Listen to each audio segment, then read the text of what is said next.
Hi, my name is Samantha, or as my dad calls me, Samantha. Yeah! And today I am back with my second AI Dungeon stream. It's been a long time since I've played it, but I'm looking forward to playing it again because last time was really fun. And I would like to say that I'm sorry that this is a bit later than usual. I was planning on doing an Among Us collab today, but just recently found out that it was canceled, so I was like, okay, I gotta come up with something new, and so now I'm doing this, and it was a bit delayed, because I planned it at the last minute. Yeah, and I was really busy today, so, but I decided to stream at 9 instead of 8, so that's what we're doing. We're gonna write a story, and since this game doesn't have any music or anything, I decided to throw in some background music. I hope you enjoy it. I hope it sounds okay. It's by Ko Takahashi. Here is his Twitter. He makes really good background music. So yeah, we're just gonna vibe with this Poggers background music, and we're gonna write a story. So let's go. Start adventure. So last time we did fantasy, I think.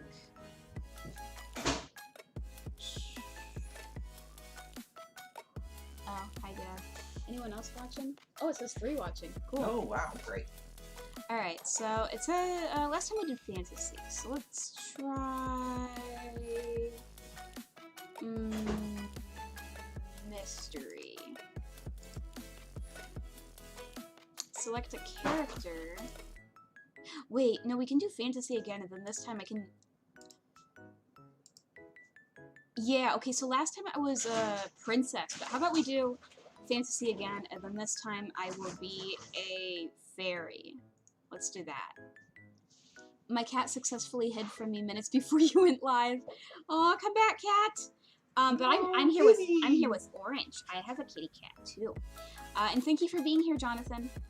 I can testify to the fact that in real life, she has an orange Of course cat I do. He's right here. You can see him. on her lap, and then on the little on the computer, she has a fake kitty cat. No, he's real. He's very real. An avatar kitty cat. He's real. Look, he's even moving. Meow, meow, meow, meow. Oh, he is real. Look at him move. Yeah, he's actually real.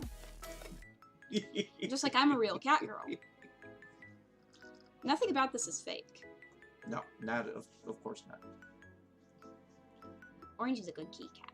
Yes, he is. And he's what wearing he did a tie. What he did was hide behind my black work pants. Oh no, is he gonna get fur all over them? I have a white cat, so I get fur on my black clothes. We have a white cat and an orange cat and a black cat and the orange cat that's on Samantha's lap right now literally has on a tie. Oh yeah, he has a tie. I keep saying this, but like I want to like edit a tie onto him. I need to do that. He's a good kitty. See him? Oh yeah, he's adorable. Good kitty.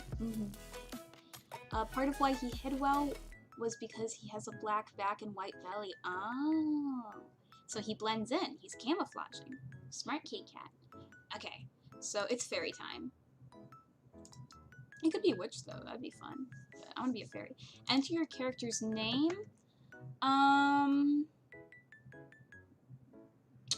Samantha, yeah. No, because what is Samantha translated into fairy?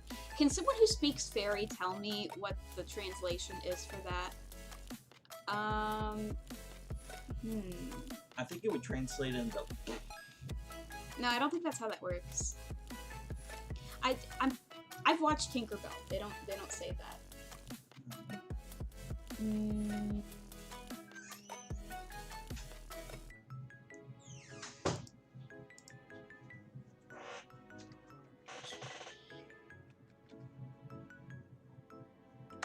Let's go with...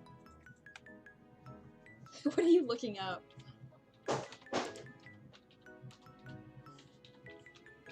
Tinkerbell sounds. She makes little bell sounds. Well, I guess we'll find out. Well, no, that's what she does. Like whenever she talks, except unless it's like the Tinkerbell movies where you actually do get to hear her talk. You know what? My character is going to be named Alina because that's the name of the of Barbie in Barbie Fairytopia. She's Alina. Oh my gosh, the Tinkerbell opening. That's not Tinker sounds. I want sounds. I told you it's bell sounds. And I can hear myself in the background. Yeah, sorry. That's probably Okay, Alina from Fairytopia. Okay, guys, I'm kinning Alina from Fairytopia. Generating story. You are Alina, a fairy living in the kingdom of Valerion. You live in a fairy realm, hidden under a grassy hill near the castle. Your skin is a light tinge of blue, your wings sparkle in the sunlight, and you are very small and good at hiding. Wow, good at hiding, just like Jonathan's cat. Yeah. You are fascinated by humans and love to watch them from their flowers where you blend in. While you are hiding, suddenly you see humans coming out of a cave nearby. They don't look happy. You must warn them. You fly as fast as you can and shout at them, but they can't hear you. Does them mean the other fairies? Or does it mean the humans who are unhappy? But it says you must warn them. So, wait. I didn't mean to do that. Yeah, okay, so it says... Cancel. It says them, so it's like, okay, you must warn them. Why would I be warning the humans? Because the cave has something dangerous inside. That's stupid. This is my story. Okay, I need to use the men's room. Okay, they can't hear you, so I...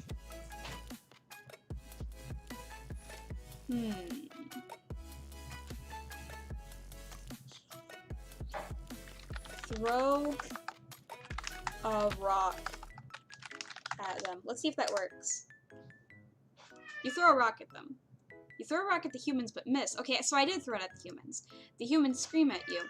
Get her, one yells and runs toward your cliff. You fly away as fast as you can. Okay. Can I keep going?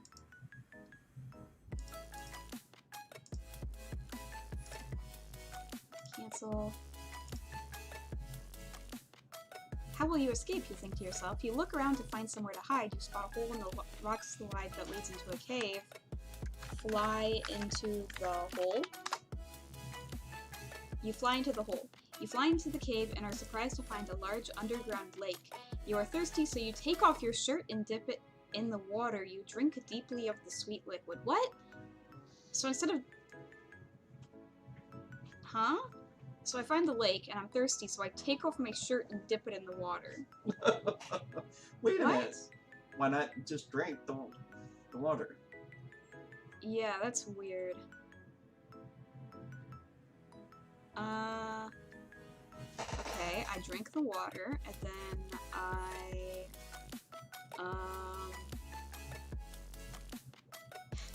I say, why did I do that? My shirt is wet. Yeah. Now. You say, why did I do that? My shirt is wet now. You say to yourself, it's okay, I'll change shirts when I get back to the surface. You swim around in the lake for a while and have a wonderful time. Say, I do be vibing in this lake, though. You say, I do be vibing in this lake, though. Suddenly you spot a human. He's alive and he's waving at you. You wave back and begin to swim towards him. Wait, why am I swimming towards the human? I thought we were supposed to be away from the humans. Yeah, you hide from them. You're shy, but you are fascinated by them. Is he drowning? No, it says he's alive and he's waving at you. I'm gonna hide, because I'm not supposed to be around. You hide. The man swims up to you and kneels in the water so he can see you. I'm a dester. Please take me to your master, he says in a quivering voice. I'm a dester? What the hell's a dester? What's a dester? The man is surprised you don't know. Sorry, I'm stupid.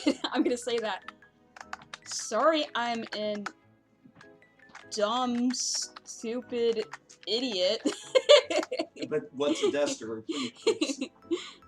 The man explains that a duster is a type of monster that comes out at night to steal humans. They're invisible in the dark and scare anyone. He's been hiding in the cave since dawn. What? Well, What? take him to your master. I think you should take him there. Alright. Wait.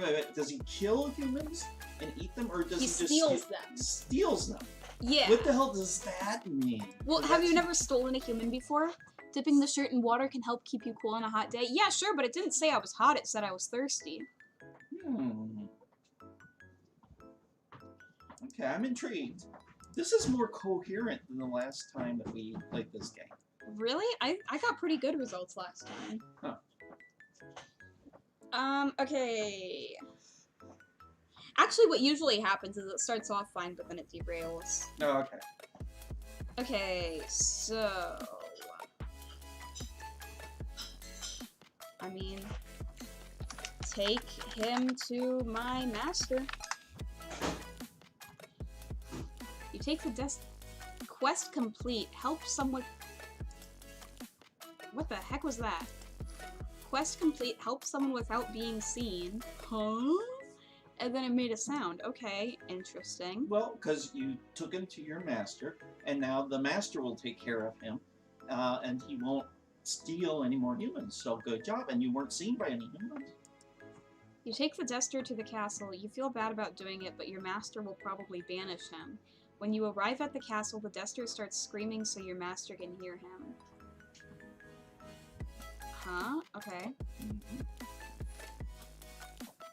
He's invisible, so your master can't see him. I'm a duster. Take me to your master, I beg you, he begs. I beg you, he begs. That's...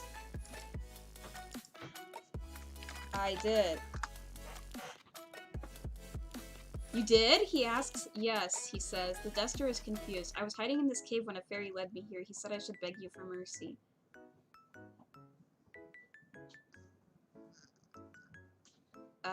Okay. The duster explains. Really, your master says? Well, it seems the fairy lied to you. I'll make sure to cut his head off when I catch him. Your master turns to you. Okay, what does he say? Go change shirts, yeah, and stay in my chambers until I come home, he orders. Okay. You enter your master's chambers and wait there. Before long, he returns home and you're called to come see him. Okay, I'm gonna keep clicking. I'm sorry, is this master also your father? In this I don't know. Have you grown taller, he asks. Yes, I have, you say. What is happening? I'm gonna keep clicking. Wait, that's not fair when they say your dialogue for you. Sure, but I want to see what happens.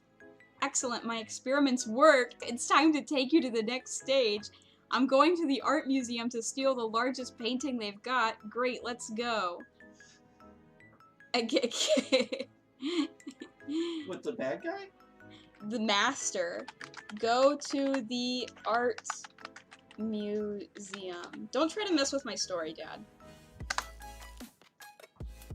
What? What? You and your master enter the museum and immediately go to the most famous painting in it. What do you think of this one? He asks. It's really great.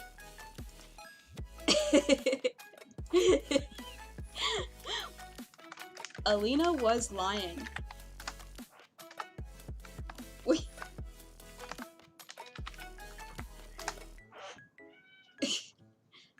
The painting was absolutely boring. Now you're gonna steal that one. He points out a lesser-known piece by an unknown artist. You look at it. Why do you like it so much?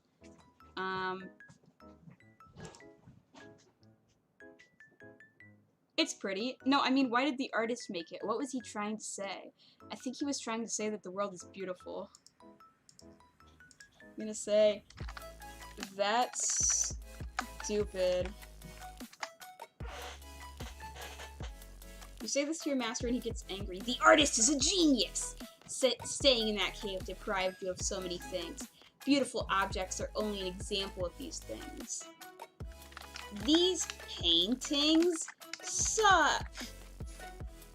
The only good art is art made by Hololive English VTuber Ninome Ina. niece.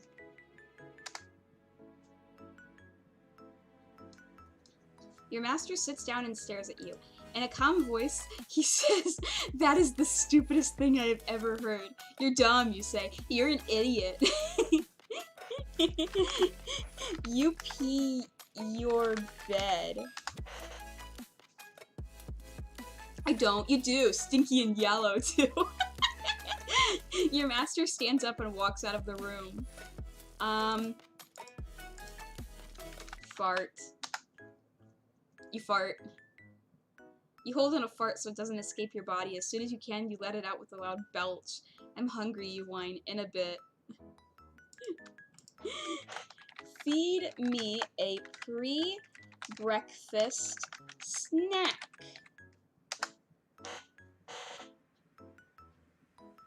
You sit and wait. Soon your master brings you a bowl of Cheez-Its, some chicken nuggets, and a Mountain Dew.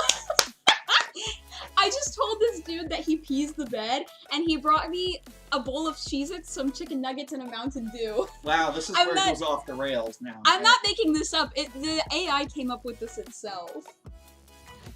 I like to see the algorithm for this. Some of this stuff, I said, "I'm hungry. Feed me a pre-breakfast snack." And then the algorithm said, "You sit and wait. Soon your master brings you a bowl of Cheez-Its, some chicken nuggets, and a Mountain Dew." Pre-breakfast snack. That's where that's your fault. Okay. It's not my fault.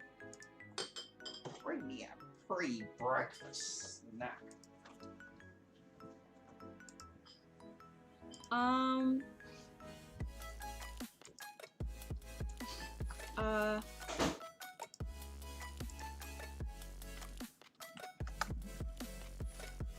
OMG, thank you, bro.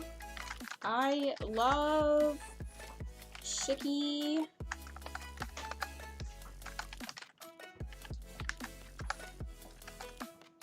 Nuggies and Gamer Juice. Ask him about Barack Obama or Donald Trump. No.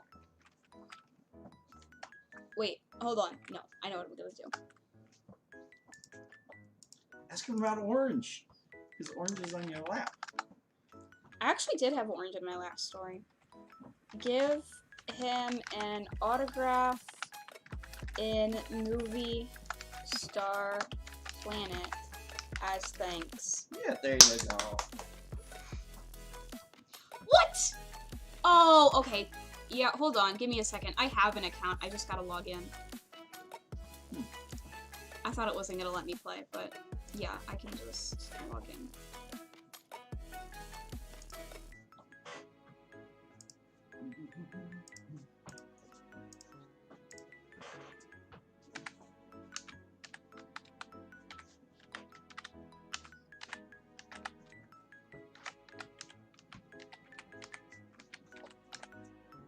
Hey, Orange, can you move my leg?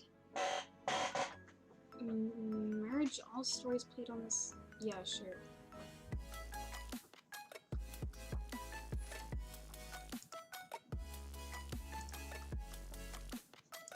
Come on, can I go back to my story? There we go. Alright, got it. Bam. Okay.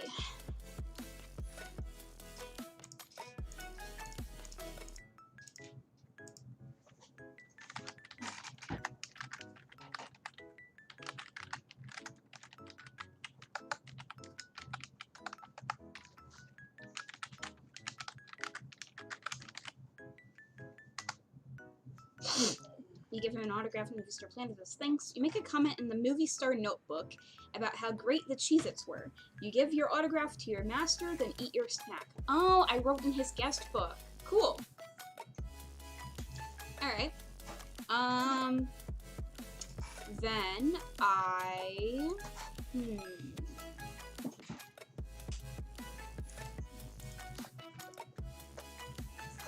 Play dress up on Movie Star Planet. You play dress up on Movie Star Planet. You go on Movie Star Planet and pretend to be someone else. That is what I do. Yeah, and that's what a fairy would do. They would pretend to be a human. They don't want to get caught. Dad, I'm doing what you said. I'm gonna pretend to be Obama. Okay. You're on MSP and choose to be the current U.S. president. Whoa, okay, this takes place in the past. You pick a picture of yourself as you were when you were younger, then change your hair and facial features to resemble him. What? Help? Who said that? Yeah, there you go. That's the perfect thing to say. You did, your master says. I didn't. If I did, I would have said help me and I'll help you, you say.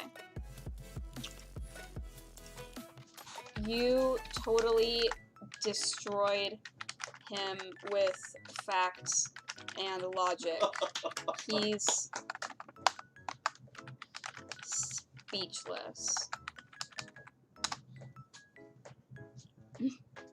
Good job. You are too smart to be on this stupid website, he says in defeat.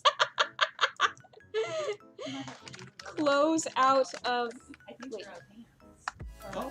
Log out of movie Star Planet.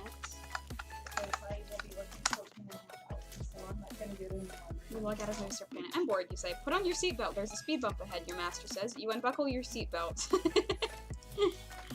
Why are we in a car? To get to where I'm going. Why are we going there? Because I want to go there. Good answer. Where are we going? Nowhere, you say. I'm not going if you're not going to tell me. Fine, we're going to go steal the biggest and most expensive painting in existence. What? Why do you want to steal a painting so bad? Okay, wait a minute. Is this your father or what? Who is this? This is my master. And that's all you know? Yeah. I don't, but it's the only thing in the art gallery that isn't worth anything, so it's the perfect target. I like paintings. Why do you want to steal something that isn't worth anything? I don't, but the security is low and it won't take much effort to rip it off. It's also a big object that will be hard to hide. You nod in agreement. So we're just doing it for the fun of it. Exactly. We should do something interesting. Anything interesting to you? We need guns. My favorite Movie Star Planet feature, the Movie Star Notebook. To be honest, that does sound like something that they would have in Movie Star Planet. We need guns. Tell them you need guns. We don't need guns. Hey! Why do you say that? Because guns are interesting. He smiles. Good answer. Now, let's go steal a painting. You are having so much fun. This is gonna be so straightforward. Steal the painting. Steal the painting. You steal the painting. You're gonna wish you had a Two gun. of you walk into the art gallery and immediately spot the painting you were looking for. It hangs on a far wall next to the window. Take it. You take it. You turn around and quickly drag it off the wall with your master's help. You're in a public place, so you don't want to kill anyone. For story, I'm just gonna write, yet. Yeah. You look around before picking up the painting and looking at it. The guards appear not to have noticed anything, but you know they will soon, so you dash out of the room for your master's car. Okay. Get in the car. Wait a minute, these are fairies. They have cars? Yeah. We're fairies who have cars and paintings and Mountain Dew and chicken nuggets and Cheez-Its. You get in the car buckling up, you smile at your master who smiles back. We did it, you say, buckling up. Indeed. Are you ready to go? Maybe this is like the New Winx Club, where they're big, tall people who don't have... Well, in Barbie Fairytopia, Alina doesn't have wings. The two of you pull out of the space and off into the night. Your master drove like a maniac, as usual. Jenny Nicholson was talking about how she's gonna do a fairy cosplay for her Barbie video, but she's having trouble finding wings. So she was all like, I'm as wingless as Alina in the first Fairytopia movie.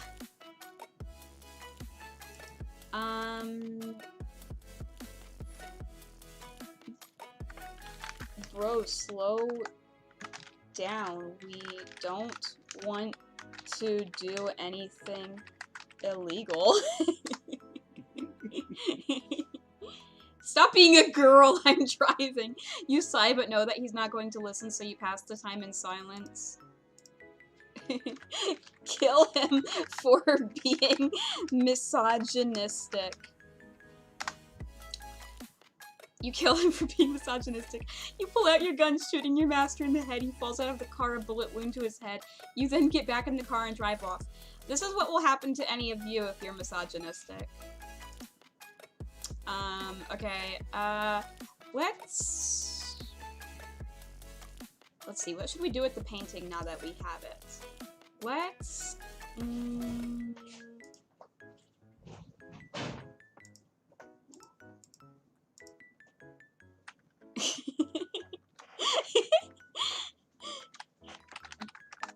go to Delaney's house. I'm gonna show it off to Delaney. You go to Delaney's house. So you got away with stealing that. Yeah, it was easy. You drive home and park the car in your garage. You head inside and find that your parents are asleep. Good thing, because you made a lot of noise driving around and crashing into things. And shooting people, apparently. Oh, you did? I didn't think you brought the gun. I just had a gun. Okay. Go to bed. You have a busy day. Yeah, you walk up to your room, opening your door and walking inside. You walk to your bed and get in before going to sleep. The next morning, you wake up and realize that you're very hungry. Wow, it's just the adventure I'm gonna say, continues. I'm hungry. Feed me a I'm saying the exact same thing I did earlier. A Pre-breakfast snack.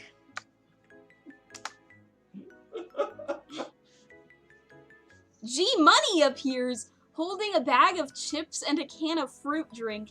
He puts them on your nightstand along with a note. Thanks for the food, I'll be back soon. Okay, apparently the computer doesn't understand what's appropriate and what's not for certain things. And here's the word snack, and it has this, you know, that's what's throwing it off, you know. Let's try it again. Thanks. Wait. Knock it to the floor. I want a different You're snack. looking like a snack. G-Money.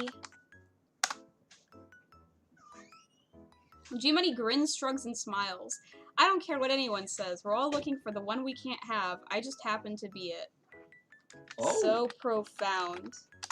That was an accurate response. I was thinking it would say, "Here's your Doritos and Coca-Cola." He shrugs and smiles. No, but thank you. He disappears and you go grab the food he gave you. You wolf it all down before heading to class. Class? Wait a minute. I'm going to fairy school. You say, I'm going to fairy school. During classes, you find the teachers are far less interesting than G-Money. They're all boring, explaining the same topics in far too much detail. Raise your hand. The teacher, a chick, a hot chick, looks at you. Yes? Is it true that fairies live in bottles? She stares at you for a while before bursting out laughing. Wouldn't you have known this by now?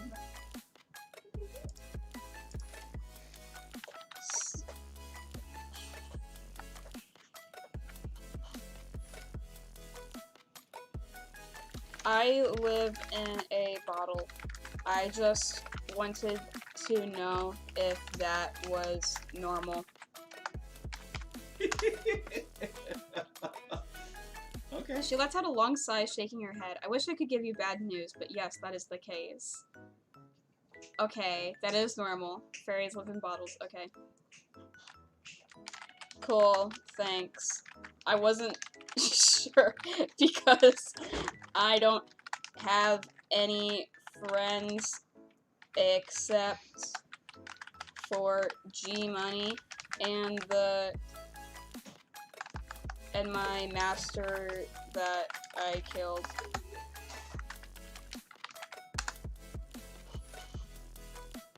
Ah yes, the infamous glasses. I thought he was an informant at first, but he's so annoying that I'm pretty sure he's not. My master's name was Glasses. I didn't know that. All I knew about him was that he really liked stealing paintings, and he's dead now. He is? Yeah, I killed him. Oh. I killed him many lines ago. The teacher nods before continuing. Don't worry, you'll make new friends soon enough. If you need any tips on being a fairy, G-Buddy can tell you. I think the AI just threw a bunch of things together that we said earlier. Oh my I gosh. should ask. What killed the dinosaurs? Just throw it out there, because they're a teacher, they should know these things. Fine. Oh, wait. Raise your hand again, like an annoying dummy. The teacher nods. Yes? Can you stop being a hypocrite and just kill me now? She laughs again, a sharp sound that cuts through your head. Wait. The AI made me say that. That was not what I was going to say. No, I swear you'll be able to trust no one, not even yourself, after this experience. Just do it, you snap, getting annoyed. What? What killed the dinosaurs? Yeah, just do that. Go right to the question. A big tank? You roll your eyes and the teacher glares at you. Is there a point to this question? Yeah, to kill the human race. What? What? So, the teacher says that a big tank killed the dinosaurs, and I wanted to know because I want to kill the human race. That's not fair. They shouldn't answer your... Kill the human race with a big tank. You kill the human race with a big tank. She sighs and nods. Alright, you're done. Just kill all of them. She stares at you, and you feel like she's staring directly into your soul. It's a pretty creepy feeling. Almost as creepy as killing the human race. You're a monster. No, I'm a fairy. I'm immortal, I'm magical, I'm a good thing. How is the AI doing? Yeah, mind-blowingly good. Well, that's in your... they want an honest opinion. No backseating. Are you kidding? That's my job, okay? As your... Go play the game yourself.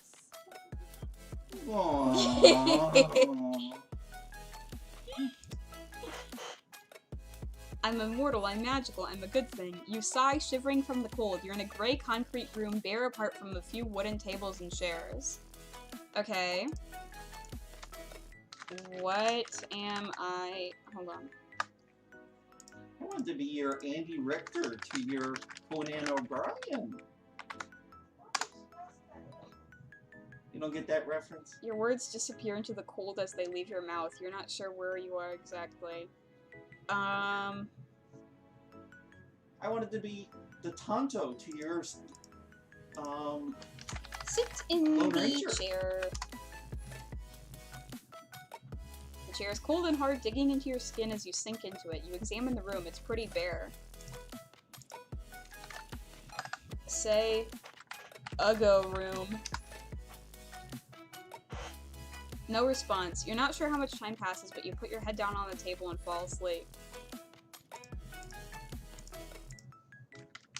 Wake up. You wake up. You open your eyes and find yourself surrounded by a group of men with guns. What's going on? You ask, terrified. You're awake, thank God, one of the men replies. Is this because I killed people? The man stares at you and you realize he doesn't speak English. Didn't he just speak in English? He asks what's happening, the man with the gun translates. They say they need to ask you some questions. Okay. Okay. Ask me the questions, then. They ask if you killed people. Yes. They look at each other nodding as they speak amongst themselves in a language you don't understand.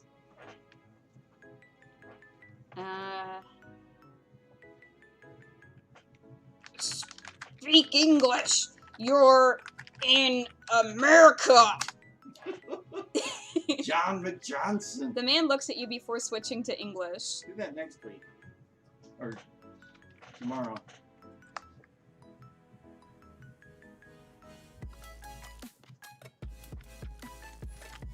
I hate bilinguals. Okay, I'm sorry. They ask, who are you? I'm Jack. What's going on? They ask if you are a bad man. I am not a man. They ask if you are a fairy. No, what the hell is this? Why am I here? You look around as the men seem to melt away until you're alone in the room. Was it all an illusion? Oh, okay, I just made a typo. A voice comes out of the darkness in the language you speak. It is not finished, you are still strong, you must carry on. Okay. The men from earlier reappear grinning at you. One of them speaks before turning to his companions and laughing loudly. He says he wants to carry on. I use she, her pronouns. Oh, do you now? One of the men says. You stare at him, hurt flooding your body before you realize what he means. You're a fairy. Sorry, my mistake. I forgot that fairies all use he, him pronouns.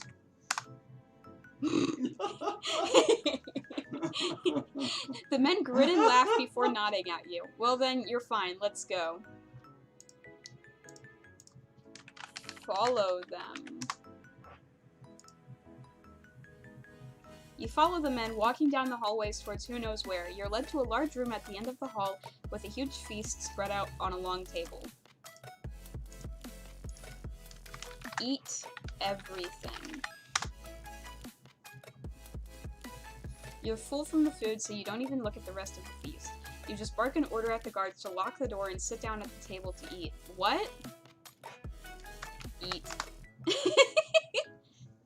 You grab a knife and start hacking at a leg of lamb, popping it into your mouth as you chew. You don't realize how full you are until the silence is broken by a loud crack. Yeah. Oh. Yeah, time for crack cocaine! The men at the table with you look at you sympathetically and offer you some. You refuse before realizing that they can't hear you. That was a joke. What was that noise? The man who spoke to you earlier looks at you. What noise? You stand and walk over to the window before setting it to open.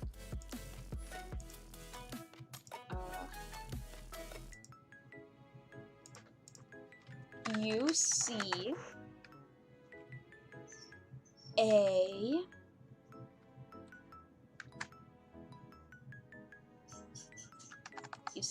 fireworks.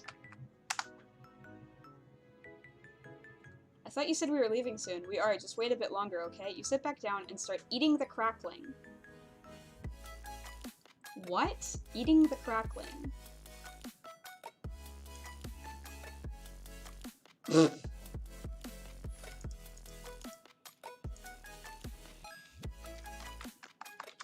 Eat more crackling.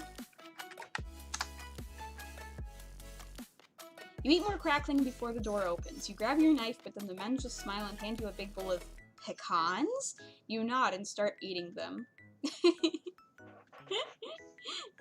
Weren't these the guys with guns earlier? Eat pecans. No, I'm eating pecans.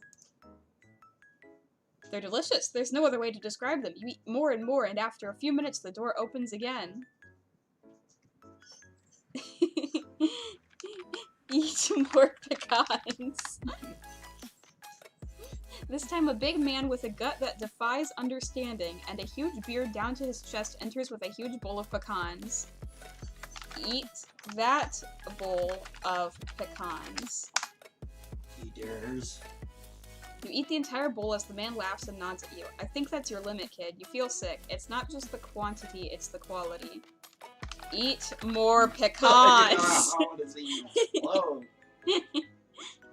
You eat more pecan halves and pecan pieces and pecan smashes. You ate so much pecan that you throw up. You stay up all night eating pecans. Oh, okay. That's real. Eat more pecans!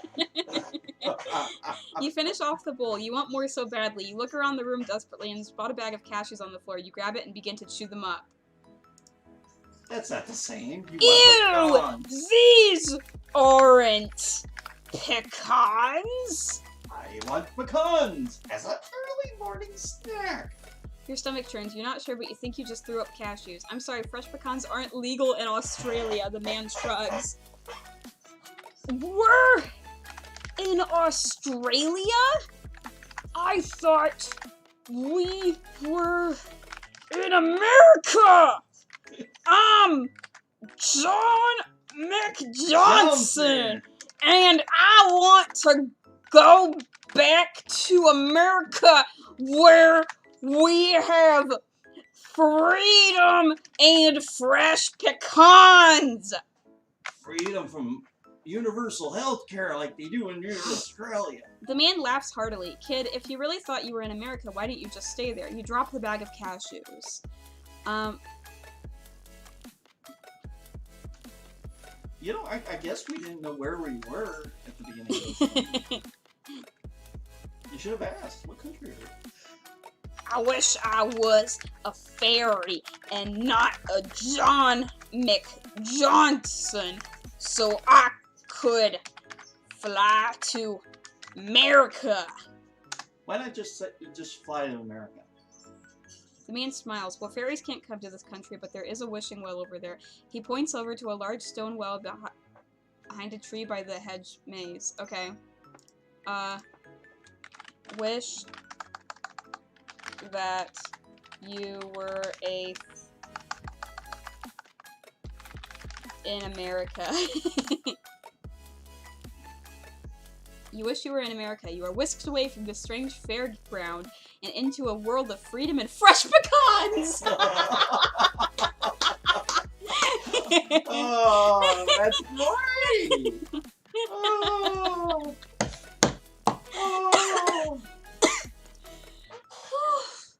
Oh. Eat pecans. You are perched on a fence eating pecans. So what's next, you ask, looking over to the large gray house in front of you. Next, we get some revenge. Who said that? The ghost, silly. The man looks surprised that you don't know. Oh, him. You shrug and begin walking towards the house. Offer the ghost some fresh pecans. You walk up to the fence surrounding the house and begin casually tossing pecans over to the ghost. He eats them and looks almost sad. Thanks, he says. These are my favorite. Why are you sad? Because I know I'm not going to get a happily ever after. The ghost looks away, and surprisingly, for someone as dead as he is, he begins to fade away. Come back! Goodbye, and thanks for the pecans. You watch as he fades into nothingness. Wait, that was actually sad. Yeah. That's actually so sad.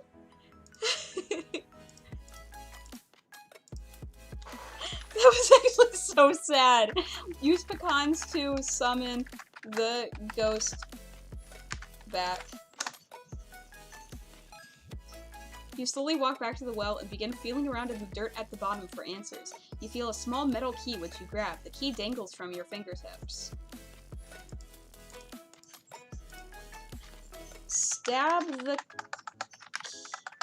key into various holes until it finally unlocks something.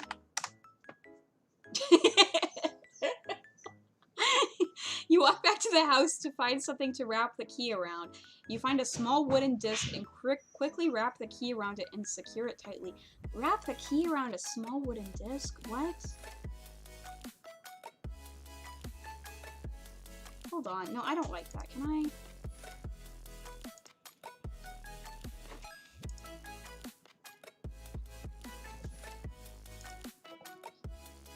You walk... Okay.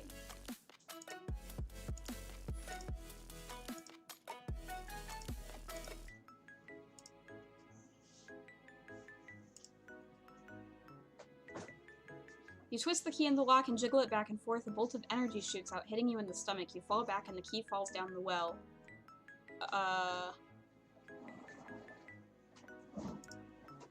Jump down the well!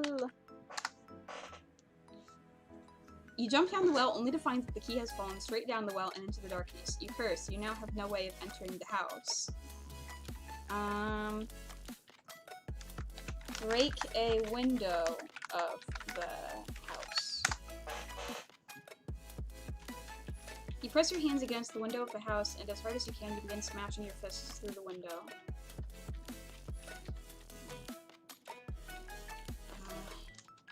Jump through the window.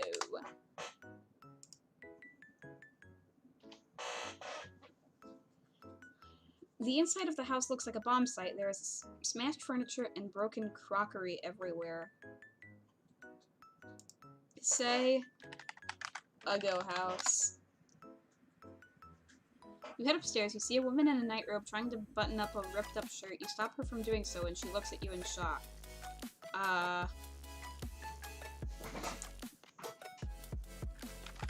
Do you need a new shirt?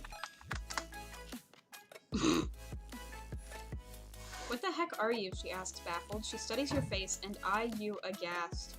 Put me through, you order the woman, hoping she can help you in some way. What? Hold on, can I click retry? Yes, if you could fix the one I'm wearing, she says. You look at the shirt. It looks pretty bad. Who tore this shirt? I did. Why? Because I was angry about my boyfriend breaking up with me. You look at her. She has long black hair and brown eyes. She looks vaguely familiar. You were my girlfriend in high school.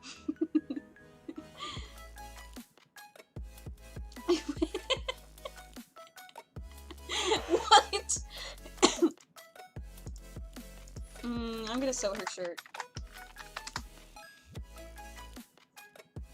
You quickly sew the shirt together. You ask her if it is okay. It's fine. You turn around. I'm gonna leave. You leave the house and look around. You are standing in front of a large gray house. You see a man in a black suit looking at you. Are you here to kill me?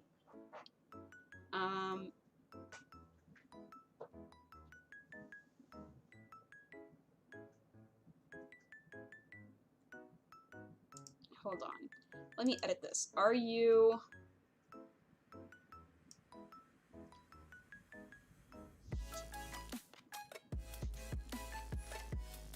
the guy who broke up with that woman? There we go.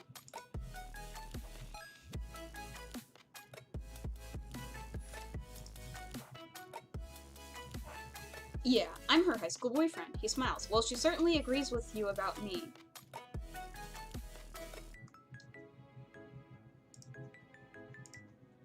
Why did you break up with her?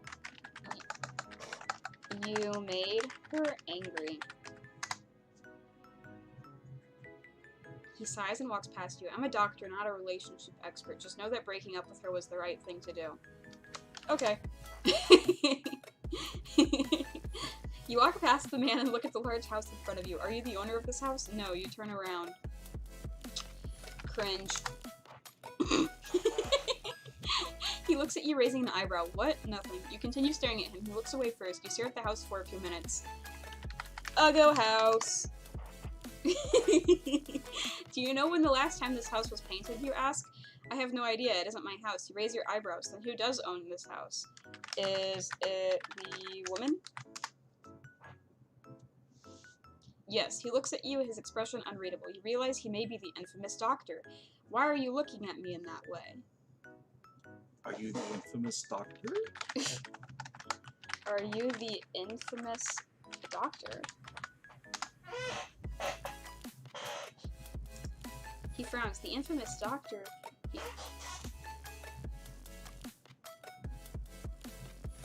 No, I'm not gonna do a John McJohnson interview.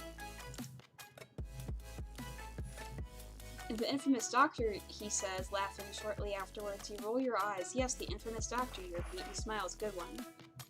You literally said you were a doctor.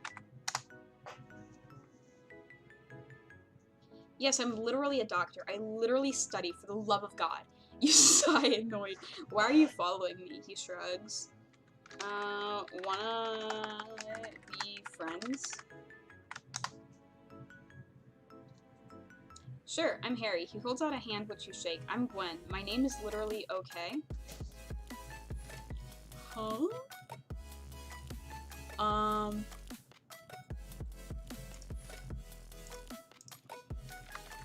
Send Harry a friend request on Movie Star Planet. Do you want to go inside? Yes. You both walk through the open doorway. Inside the house is well lit with modern furniture. You see a staircase, a living room, and a kitchen. I feel like I'm in a different house than I was before. I thought this wasn't your house. It's not. I just live here. Oh, why don't you drop the accusing tone? It annoys me. You lower your voice. But I thought this was that woman's house and you broke up with her. He sighs. Look, I don't like talking about this, but you're just going to have to drop it. You shrug. You shrug again. What's your problem? I like shrugging. He gives you a look that you can't decipher. You like, what? Shrugging. You do it a lot. He sighs, walking into the kitchen. You shrug again. Shrug. You're weird. You're weird too. I'm going to kill myself. Me too. You laugh. He does the same. So, what the hell? A lot of people saying they're gonna kill themselves. Yeah. So why can't we be friends?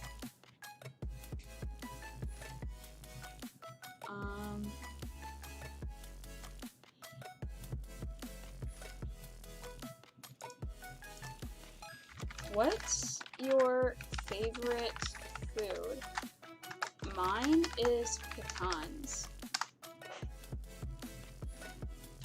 Yeah, mine are pecans too. Do you want to be friends? Yes, he nods with a smile. Good. So do you want to be friends? Yes. But are you sure you want to be friends? Yes. What if I go on one of your friend requests and you don't accept it? He frowns. I guess I'll have to kill you then.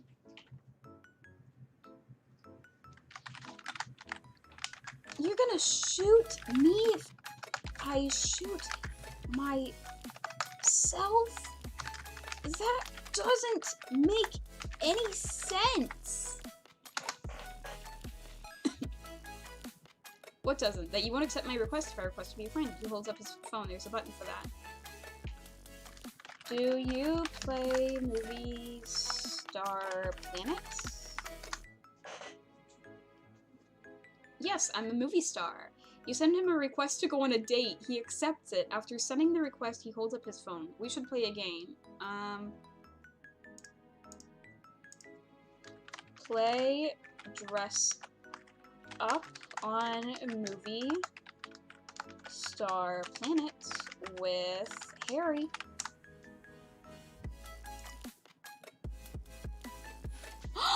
Kai! No way! Kai is here! Kai, thank you for being here! Oh my gosh, thank you for being here! I'm writing a story. It's really good. I met this guy named Harry, and I got addicted to almonds, and, not almonds, sorry. I got addicted to pecans, and Harry is addicted to pecans too. And we both play Movie Star Planet, so we're friends.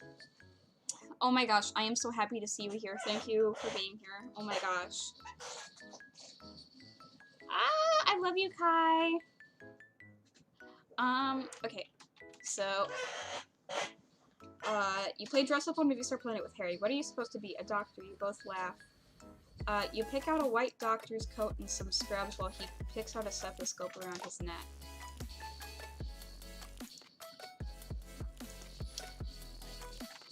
How do I respond to this? How can you dress up as a doctor when you're actually a doctor?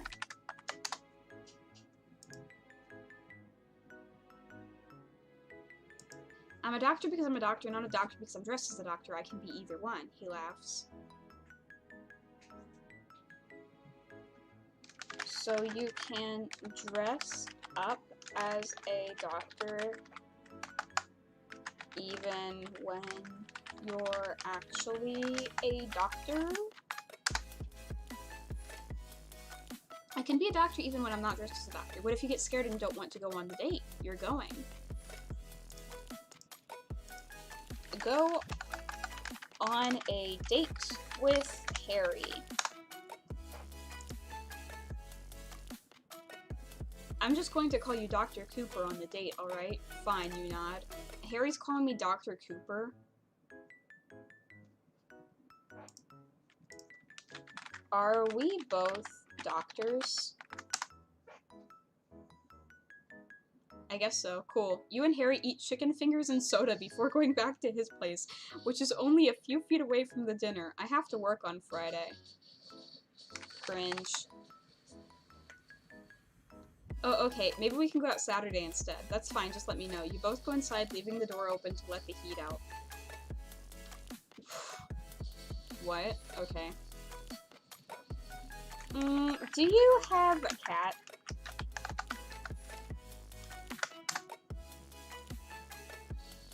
Yes. What color? White. Do you have a cat named Snowball? He doesn't get it, so you do it again. Wait, is it saying this because there was, a cat named Snowball in the last story that I did? He can dress up as a doctor in Movie Star Planet. Lol, perfect date. Exactly.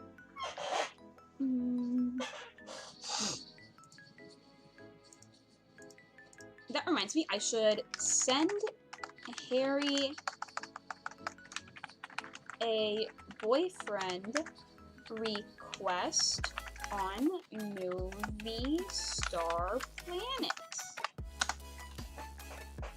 You probably can't tell, Kai, but this started out as, me being a fairy in a fantasy story, but now I'm just in a gay relationship with a doctor on Movie Star Planet. Why do you want to be my boyfriend? So you'll go out with me. I don't understand teenagers, he sighs, accepting the request. Wait. Am I a teenager? He stares at you confused. You don't get it either. Yes. Good, he smiles. You both do a happy dance, then hug for a very long time. Are we dating even though I'm a teenager and you're an adult?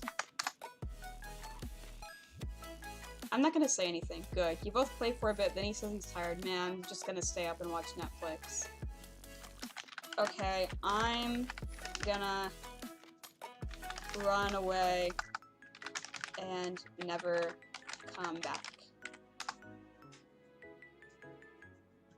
Goodbye, Harriet. You hold in your tears and run through the woods sobbing. When you finally stop, you look up at the sky. A ghost sky. It's bright. You fall asleep for the rest of the day and wake up to Harry stroking your head. Morning, kiddo. I ran away. What the hell? Run. You stare at the woods around you for a while, but there isn't anything interesting there, so you continue. Eventually, you come across a large house in the middle of the woods. Knock on the door. Swear to God if Harry's there. But why does this now remind me of creepy dudes on Kick? It literally is. It literally is.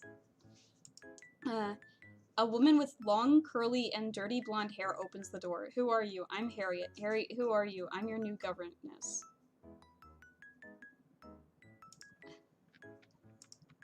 Okay, so I have a governess named Harriet. Pog. Stay away from me. You get scared and run away. As the woman continues to yell for you to stop, you turn around to look at her and you scream and scream. She screams too. You're both just standing in the woods screaming at each other. I heard there's a multiplayer version of this game. Yeah, the AI is mind-blowingly good. Kai and Delaney and I, we should all do a multiplayer version of this game. I don't know how it works, though. The trees around you are swaying back and forth, and then everything goes black. You never wake up. Oh, the end? But I do wake up. Until...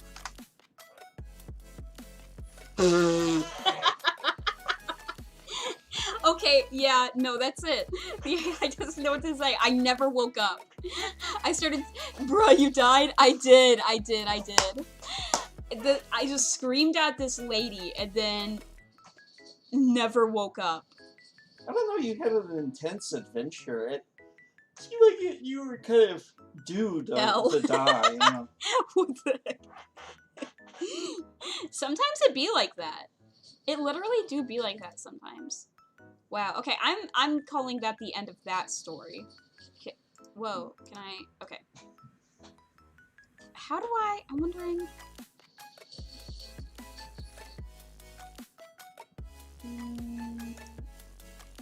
How does multiplayer work? Can I do a horror multiplayer story in a mansion? How do I make it multiplayer?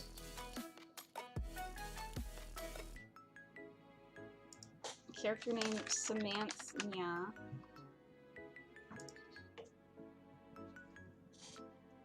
How does a multi players? Whoa, kitty cat.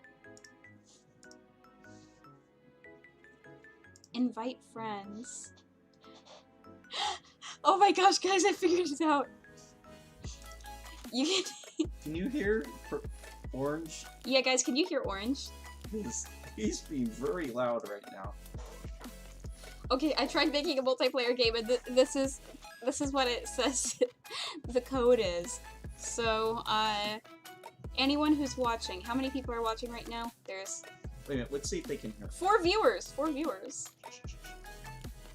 Oh yeah, can you guys hear Orange?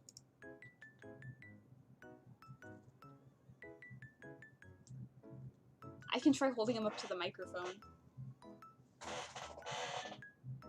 You guys want to hear my wheezy cat?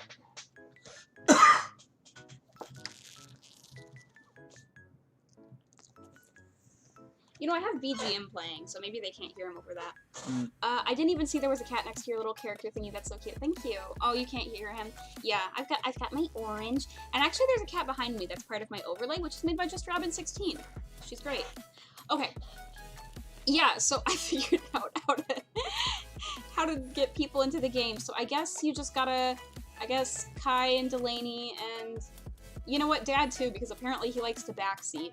I guess you can all go on AI Dungeon and use the code YLZAB0VF to join my game. Actually, I hate to say this, but I have to leave now after all that, because I do have to get up early with Victoria. Oh, okay. But, thank you for the offer. Maybe next time. Well, you seem to want to play so badly. I did! I wish I had a desktop. Oh, wait, so you can't do it since you're not on desktop. Wait, okay. Delaney, can you join? Or will you not be able to? Wait, is this a game or a website? It's a website. I mean, I'm playing it. What code again? YLZAB0VF.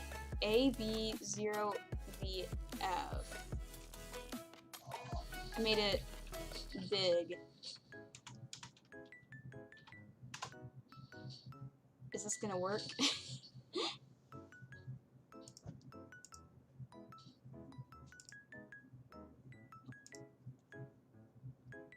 I guess you just go to... Okay, good night, Dad. You're welcome. You're welcome. Or, well, yeah, because you've enjoyed my presence so much. I added so much value to your stream.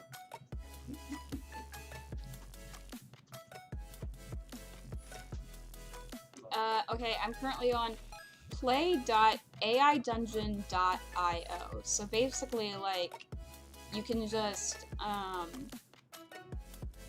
look up AI Dungeon and it's the first thing that comes up.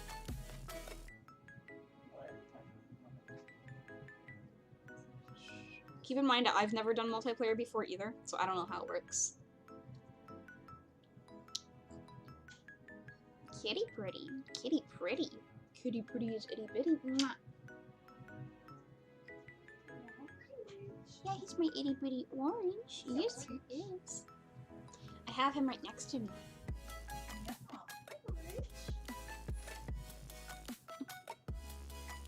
That's an orange. Yes. He's my loud cat. You want to be part of the string noise? Here's, it just says Moonstone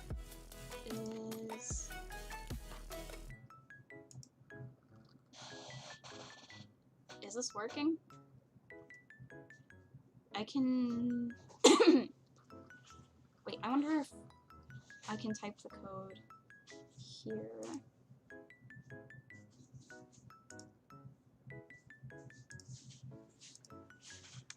Y L Z A B 0 V R.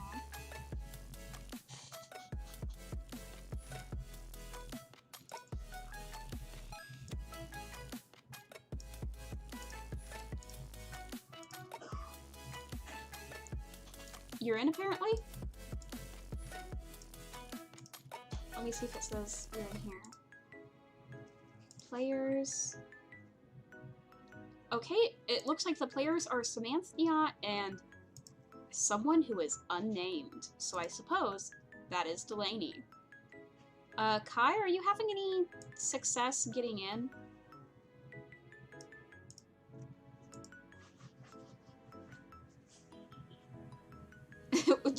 I guess whatever Delaney did is what Kai should do too. Whatever it is that Delaney did. Hold on. Okay, I'm waiting. Don't worry. I'll wait for you. Can I... Trying to borrow a laptop? Take your time. We vibin'. We love you, Kai. We be waiting for you. I put the code up here and we vibin'.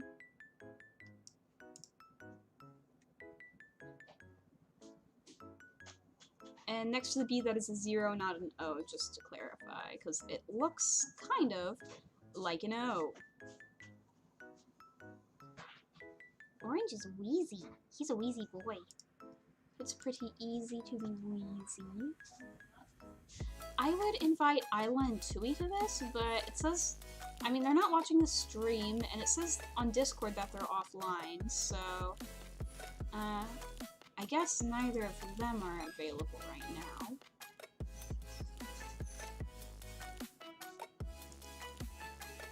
So I have 4 views. It looks like ABO, I hate it here. I know, I'm sorry. I clarified. It's AB0. Can I make this?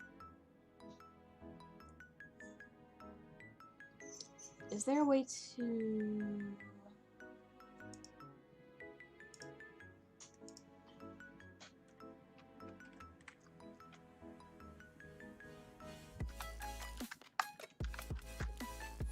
0.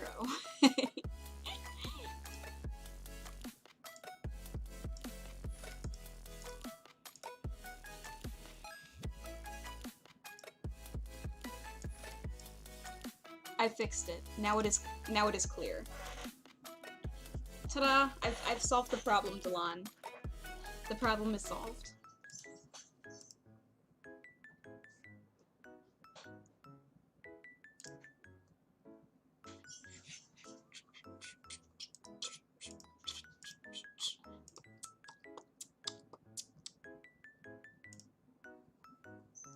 Oh, nice name, Delaney. I just saw your name.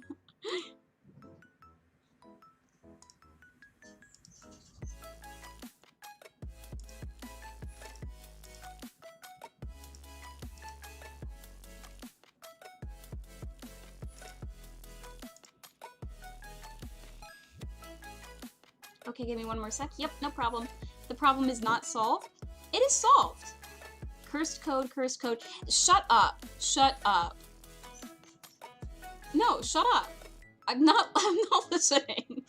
It looks fine. It looks fine. Because here's the thing.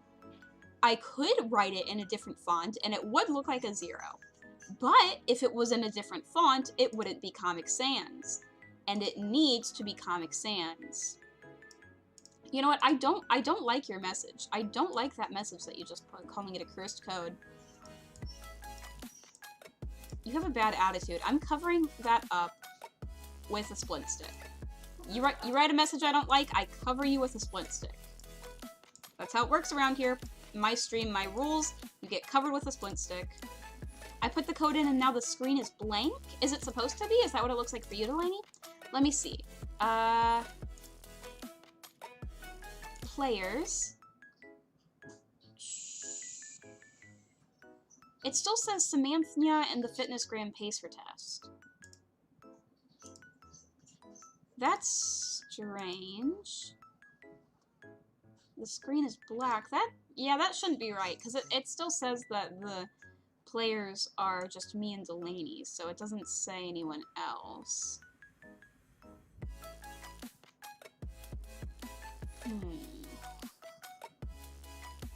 Yeah, I don't think you're... it did that the first time, but I put in the wrong code that... Oh, okay, let me register. Alright. Like I said, take your time, no rush. We're vibing. We're fine. Take your time, my dude. I have an account, so... yeah, might be best to make one. Let me look up... how many people can be in AI Dungeon multiplayer? This is literally... I know that I said this last time that I played this game, but this is literally the story game. So this is just like a video game version of us playing the story game.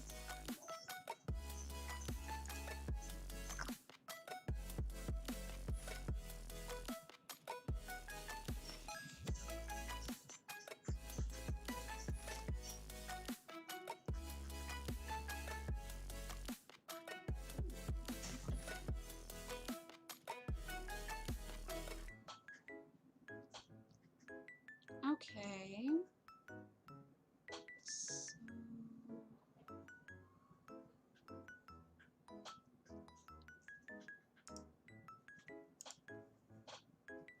Is the Y uppercase?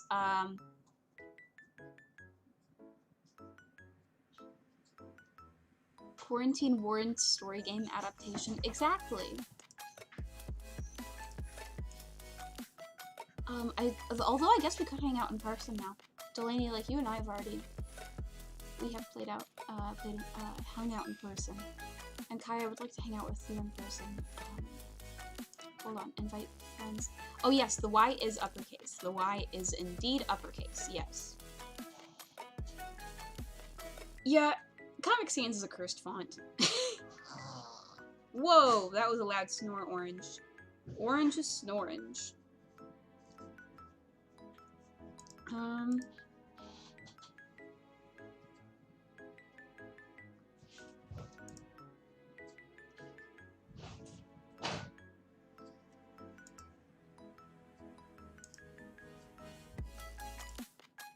You're in?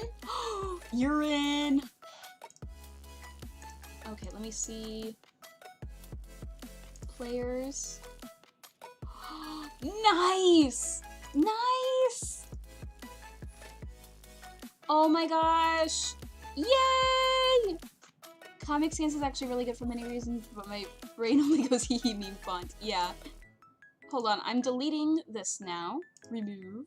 Yes. Come on, let me remove. Remove. Yes. Oh my gosh, this is so exciting! Ah! You guys are in! This is so cool!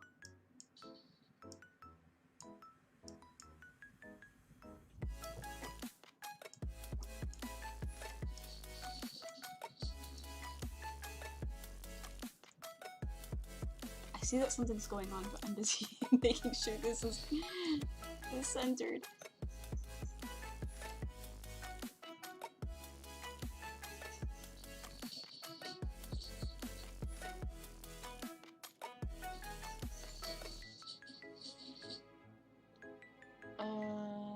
There we go.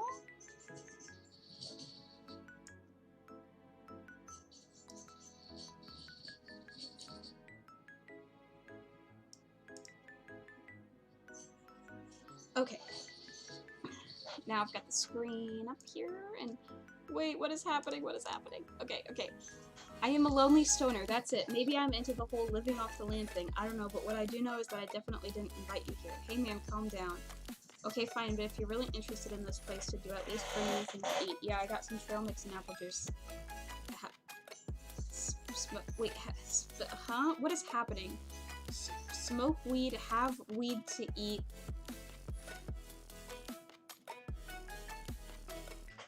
Bruh.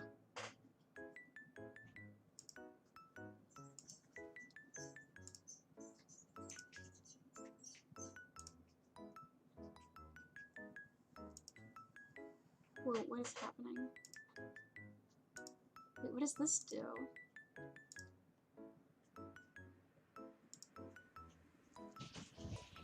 Okay, we're starting over.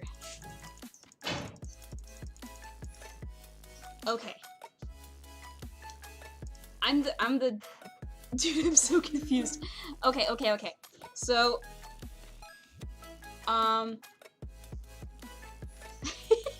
wait, what? We're starting over. We're actually, okay, we're gonna start off taking this seriously.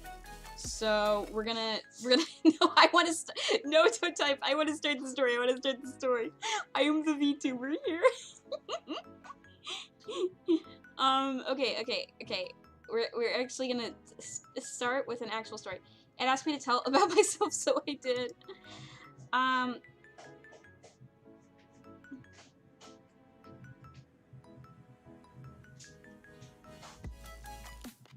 Wait, so that's... okay, so where you start out...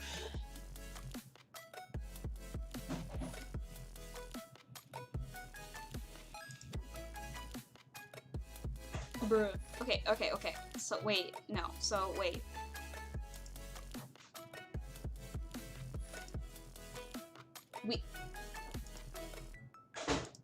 Well, okay, we're gonna have a story and characters and... Okay, hold on. Can I... Well, let me...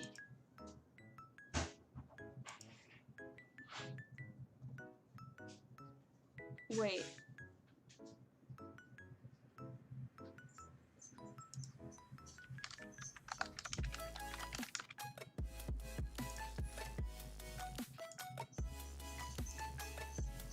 Oh no, did I accidentally kick you guys out? Wait.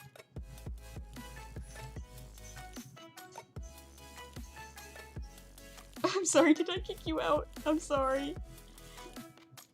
Did I mess up? I think I messed up.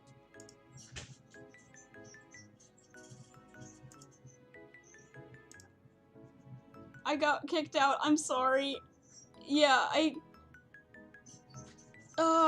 clicked the back button because I wanted it to look like it does right here. and it accidentally kicked you guys out. I'm sorry. Okay, okay.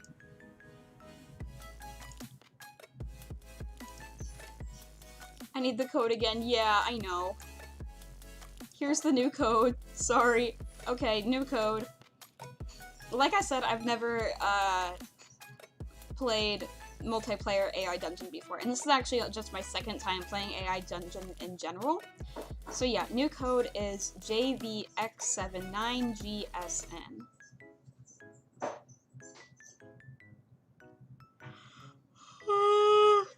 Sorry for messing it up. Because I wanted to go with what we had originally planned, this horror one, because that was what I chose. And also, I think that everything in this is third person. So like instead of like in the like single player version where it was like you do this, you do that. I think we have to write in third person. I think that's how it works now. So it's like Samantha does this.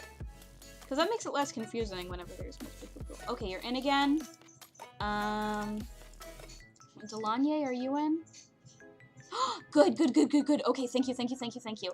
Alright, we have the boys, we have the boys. All of you are here. Oh my gosh. Exactly, the boys are here. We have Kai and Delaney, and we're gonna get this bread.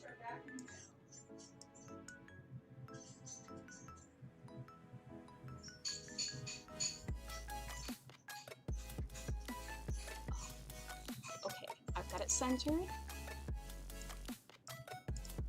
There we go, that looks good. Alright. A group of friends are exploring an abandoned mansion. As they enter, they notice the faint smell of a fire burning and sheet-covered furniture litters the dusty floor. They make their way through the mansion and hear the sound of footsteps on creaky stairs. Just then, the doors to the room slam shut. They try not to panic as they hear a woman's voice scream, "No, no, I'm sorry, please don't hurt me." The friends are confused, and one brave soul goes up to investigate.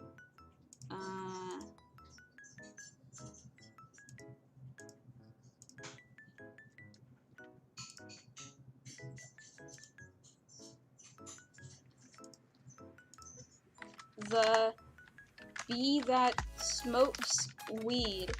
You're the bravest. Go investigate.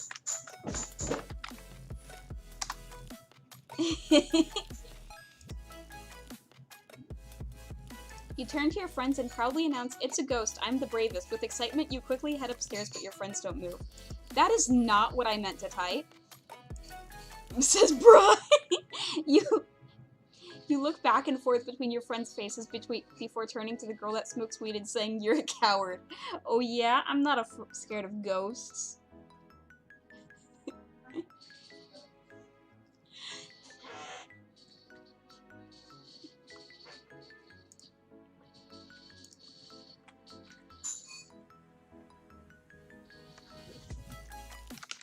Samantha and the bee... I'm typing, girl. Let the bee that smokes weed take this hit first. With some hesitation, the girl reluctantly agrees and lets you take the hit. Before you know it, you start to feel really dizzy and see strange colors flash before your eyes.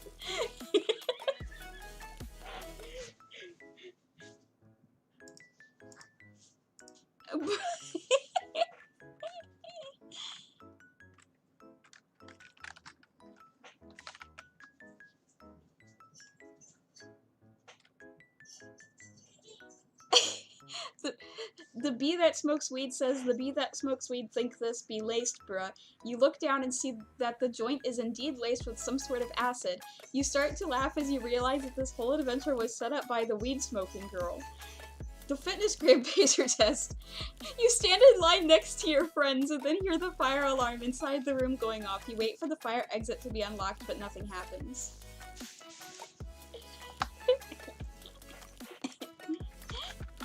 Everyone dies in a fire.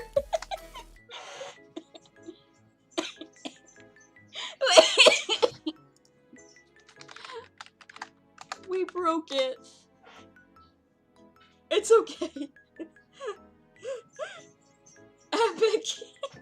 The man unlocks the fire exit and everyone starts to file out. You notice the paces of everyone in the group and realize that you're going to be the last.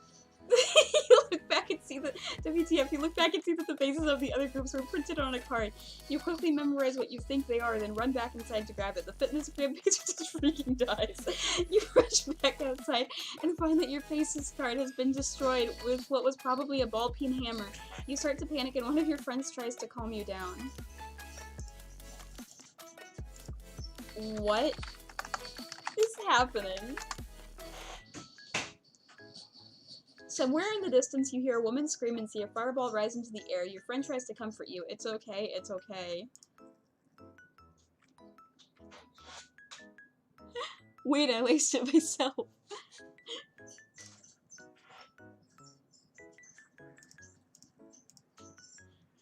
We're vibing, my dudes.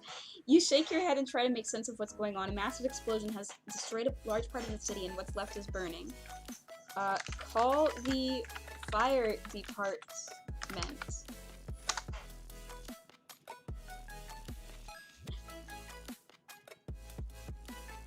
You put your phone back in your pocket and walk towards the fire. You see your friends and realize what's happened.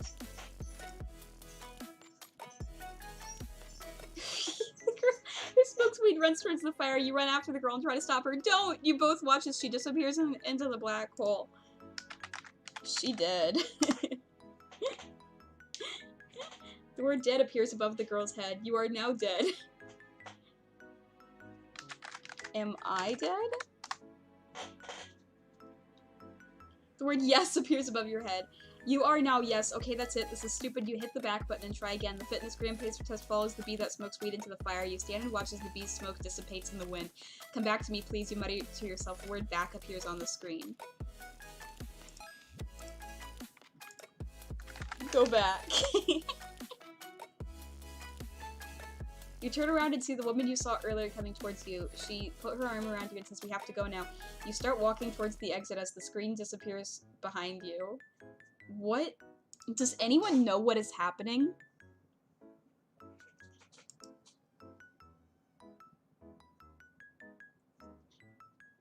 The bee that smokes weed says, "Bruh, the bee that smokes weed think that woman is the bee that smokes weed's girlfriend." You try to run back towards the bee, but the man catches you and holds you back. Who is that woman? You look around to see if the woman is watching, then point at her. What?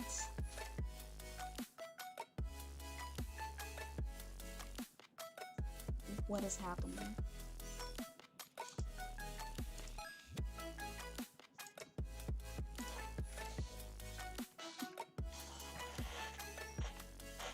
The fitness gram pacer test progresses the plot. The fitness gram pacer test is now married with 3.5 children and a dog. The fitness gram pacer test do not like dogs. It's the middle of the night and you're woken by a distant explosion. You grab your gun and run outside. Your neighbor's house is on fire and you see smoke rising into the sky. What? I can't tell what's happening.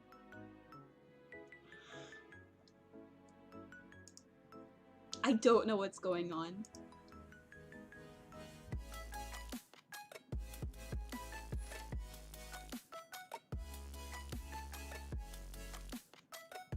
It steals the gun back. You're welcome.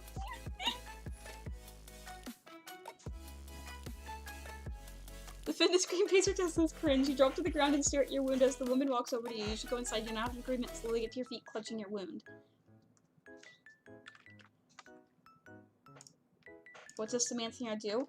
Lovingly tends the fitness gram pacer tests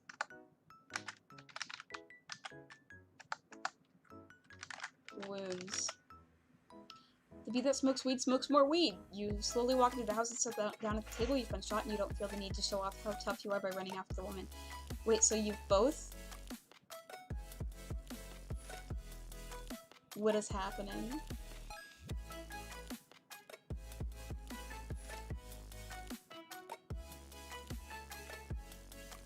Are we all the same? What is...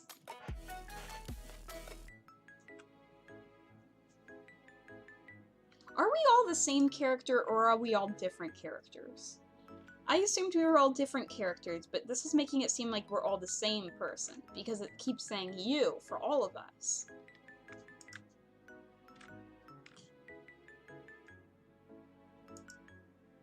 Asks to marry the dog?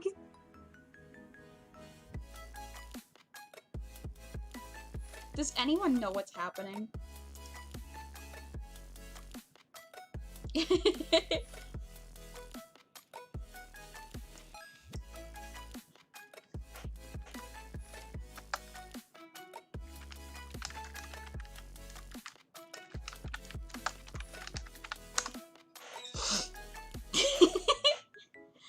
Samantha plays Movie Star Planet. The girl spends a long time creating a character but then leaves the game for a few days. She returns to find requests to dance and do scenes for people.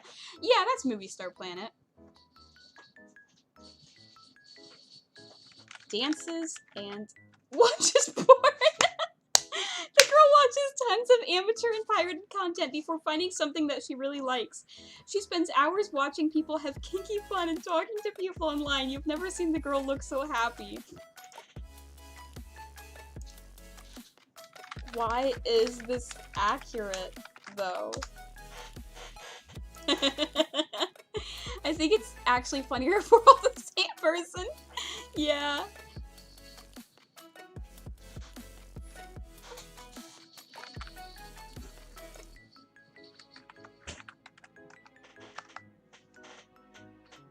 Hey, I recognize that guy from school.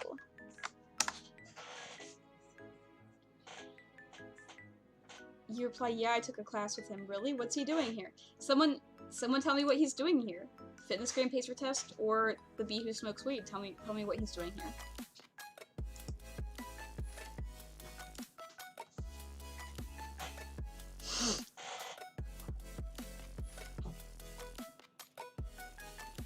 Orange is snoring. He's a snory baby. He's my snory baby. You see? He's my snory baby. Snowy little baby, you're snowy. You're snowy. Snoring baby. He's a pretty baby. There are several fires lit around the area, and two of you are standing close enough to one of the small flames that it's giving you and a little bit of warmth. You look up at the night sky through the trees. Why is there... The bee that smokes weed asks if the guy wants to smoke a blunt. You think the guy looks a bit sketchy, but it looks like he's alone. You're not against the idea. It'll be your first time trying it, and you think you don't have anything to lose.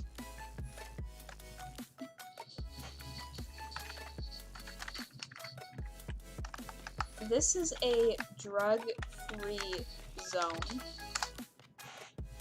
Samantha now says this is a drug-free zone. The guy laughs. See that guy over there with the yellow hat and backpack? He's our plant. I'm not sure what you mean. That is not a plant. That is a human. Whatever, he's our responsibility until he leaves or the police get here. Okay, good budget. Now you can go talk to your girlfriend over there. I don't care. The FBI arrives to arrest everyone for weed crimes. You're all allowed to go. At the end of the night, you thank the FBI officer and head home. The morning after, you get in your car and drive home. What?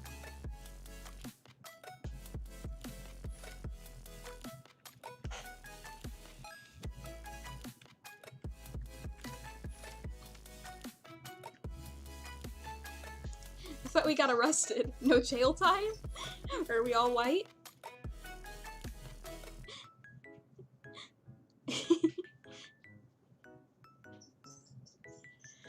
This is such a mess. I thought we were gonna have some sort of coherent story.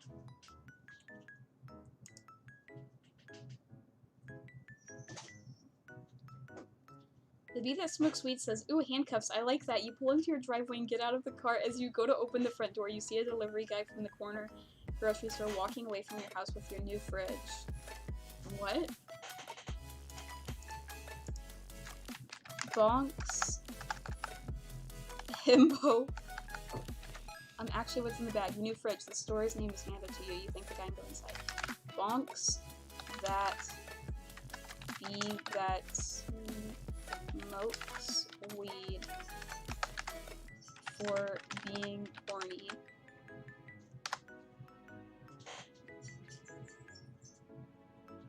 What? No. Send that bee that smokes weed to horny jail. I can't say horny in this game. I can't say horny.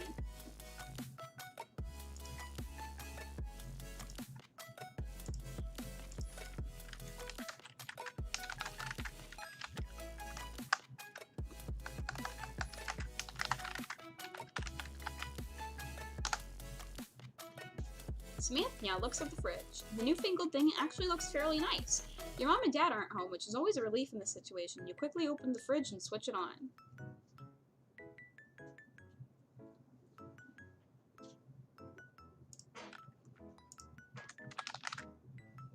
The bee that smokes weed tries to sit in the fridge. You don't try to sit in the fridge. This is stupid.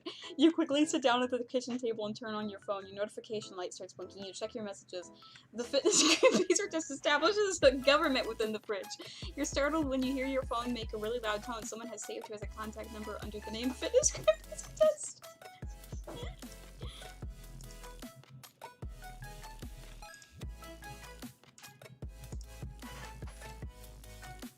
The bee that smokes weed tries to sit in the fridge again, but furious this time.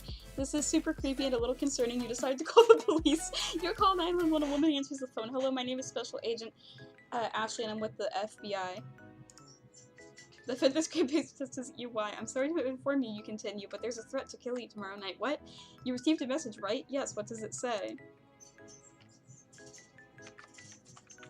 Ma'am, there is a woman here trying to sit in my blue life toast don't exist. My fridge.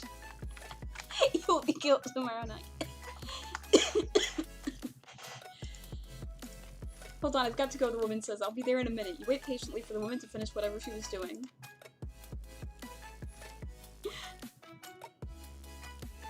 What is happening? The bee that smokes weed in the fridge. You decide to have a smoke after all.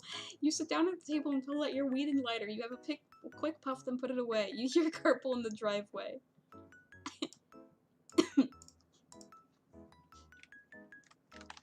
Hi. The bee that smokes weed snorts coke in the fridge. You stand up and look in the back of the fridge. You see a large lump sitting in the back. It must be your new refrigerator.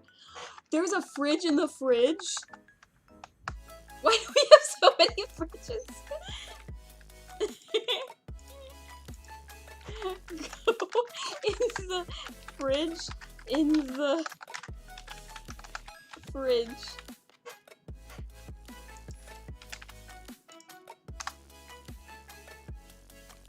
Samantha goes in the fridge You stand in front of the police officer. What's all this about? From behind the officer, you hear a small voice yell, "Fitness laser test!" You turn around to see your refrigerator.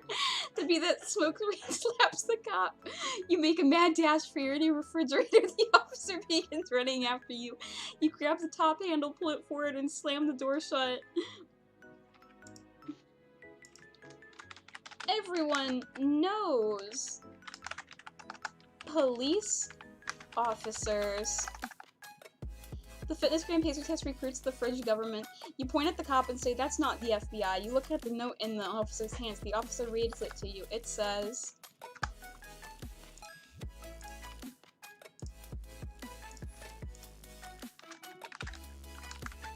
"Your mom gay."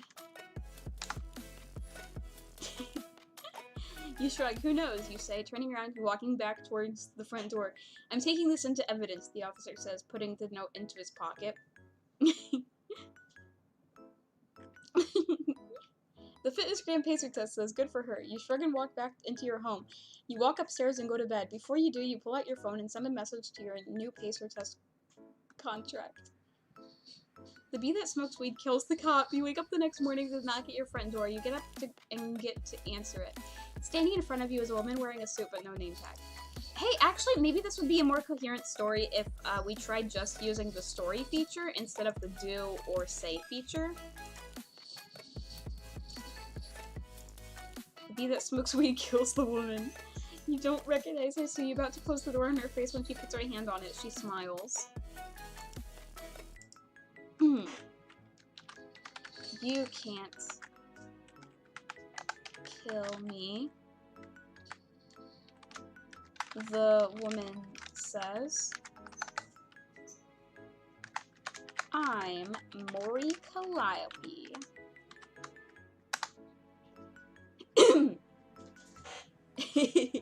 You're the pacer test, you ask? Finally putting your foot down and getting past Calliope? I was, she said, stepping inside. Mori Calliope actually never had to do the fitness gram pacer test.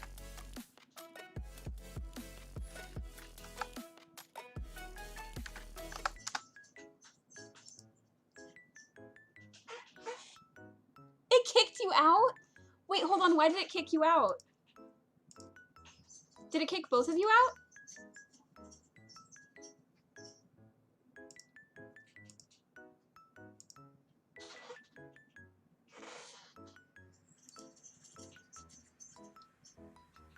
You nod, of course you would be. Did you be like her PE teacher? I really will. Okay. So, invite friends.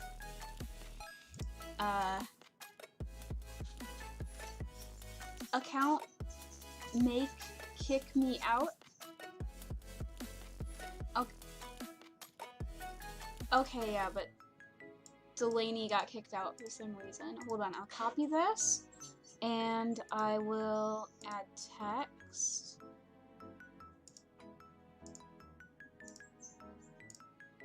Here it is.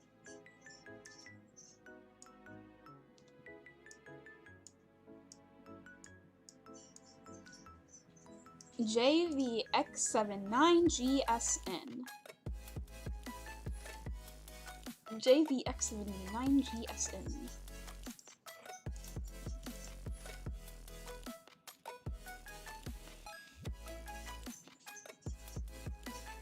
She had just graduated from law school when she was recruited. Thanks to her good grades, she was placed as your personal assistant. As such, she was tasked with overseeing the process. The bee that smokes weed says, if you treat me like our PE teacher, I really will kill you. So you say, leading Calliope into the living room. What was it that you were here for? The fitness gram pacer test. You nod, of course you would be. The bee that smokes weed says, so what do you want to do? Kill her. Now who's being dramatic? Calliope laughs. The bee that smokes weed are. You shrug. Fine, you sigh. I'll try to make it fun. Calliope raises an eyebrow. Had to verify my account with my email and started typing my school one by instinct. Ah, okay. Can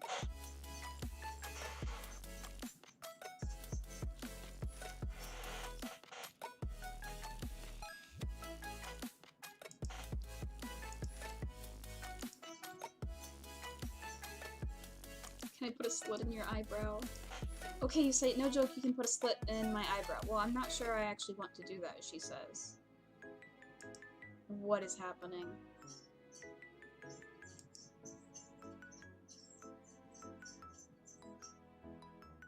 Okay, fitness gram pacer test is here. Awesome.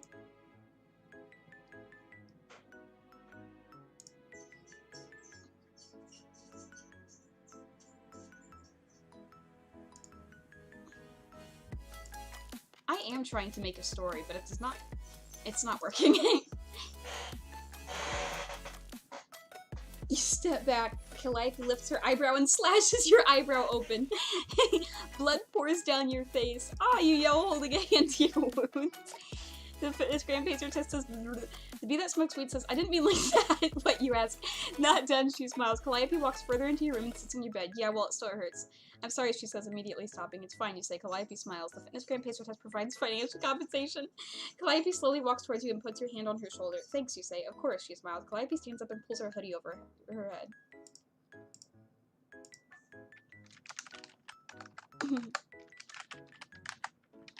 Callie, you're not acting like you do on your streams. What do you mean, she asks. I don't know, you're just being weird. I am not, she says, stopping and turning to you. You literally slashed my... Okay, it was Delaney, so my partner's face open. I did? Calliope asks. Yeah, you're not denying it either. I wasn't saying I did, I was asking if you did. I didn't. Well, you didn't deny it either. Fine, Calliope says, putting her hoodie back on. Steals Callie's hoodie. The bee that smokes weed says, smoke some weed and calm down. Samantha steals Callie's hoodie. Sure, you say, pulling out your pipe and some weed. I was trying to make an offer, Calliope says. Have you had dinner? No, you answer. You won't get away with it, Calliope says, as Samantha robs her. Takes Callie's... This group just says, LMAO sucks to suck. Ah, Samantha, y'all stop stealing my clothes, you thief, Calliope says. You're such a spoiled brat, you say. Hoodie to Kiara. Samantha takes Callie's hoodie to Kiara. Samantha walks past you and out of the room. You hear a thump and then laugh. What happened, you ask. She fell, Calliope shrugs. Ow. Are you alright? Yeah, Samantha says, picking herself up. I'm fine. You both laugh. This story is such a mess. The other one kind of worked, but this just makes no sense. The bee that smokes weed kisses Samantha. Samantha smiles, lowering her head. Be close to me for the rest of time, Samantha says, almost singing.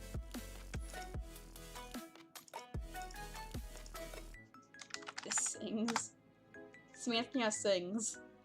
Samantha closes her eyes and begins to gently sway her body as she sings. It's as if the song is holding some sort of magical powers for her and she's letting it take over. The fifth basically to stab someone. Samantha lifts her head and opens her eyes. She stares into her eyes as the killing intent fills the room. Fine, she says, dropping her head again.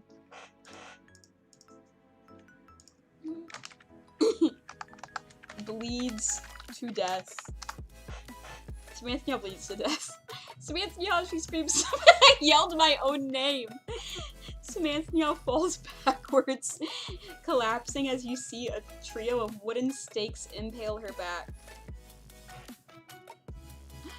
That was convenient, that wooden stakes impaled me. What the heck?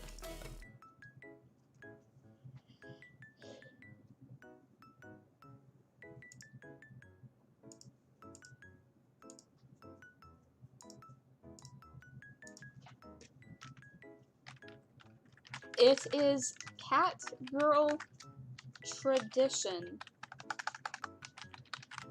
to scream your own name as you die. Samantha, you whimper. Samantha grabs your hand and pulls it towards her. Goodbye, my love, she says. She dies in the most... The wooden stakes stick bug you. Gee, I wonder who typed that one.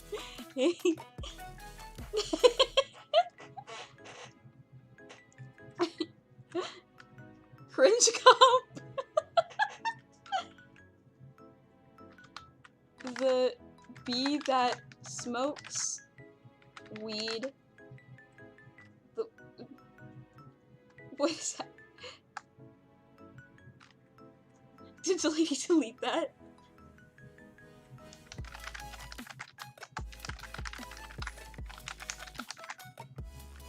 Bruh. You look at her as she begins to laugh. Yeah, she says. What, you ask? Nothing, she says, still laughing. Thank you, for what?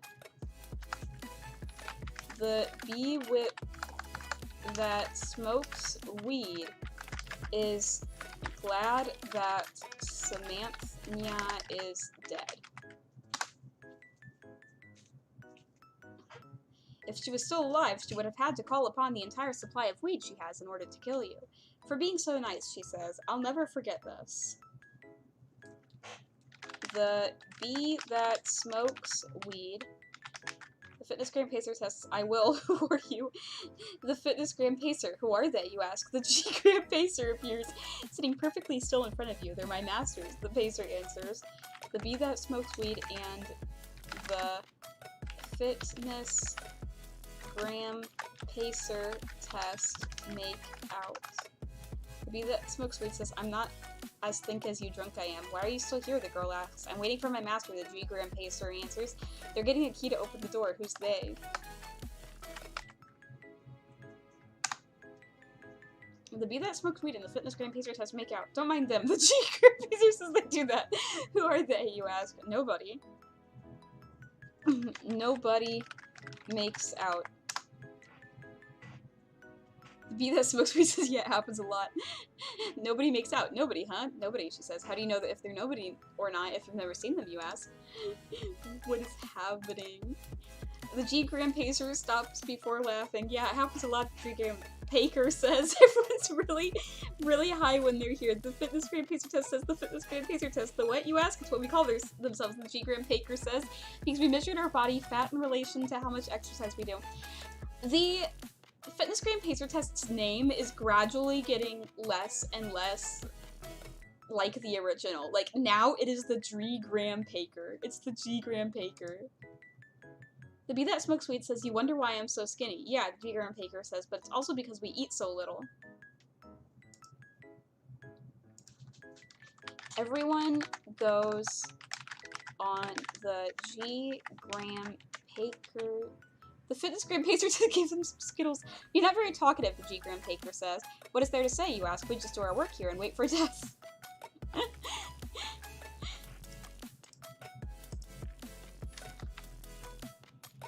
Everyone waits for death. After an uneventful wait, the door finally opens. Two teenagers walk in, one slightly taller than the other. They both wear hoodies and jeans, with the shorter one also wearing wellies.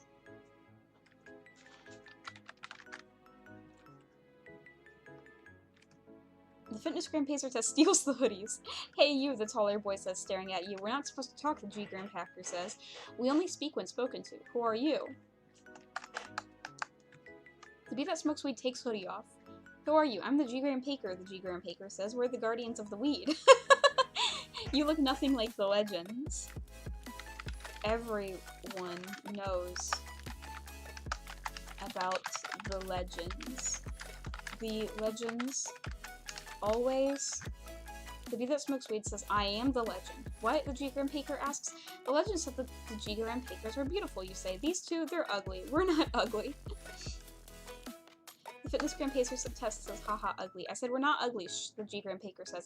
You don't need to argue. Young master, do you want some weed? Yes, please. The G Gram Pacer actually is ugly, though.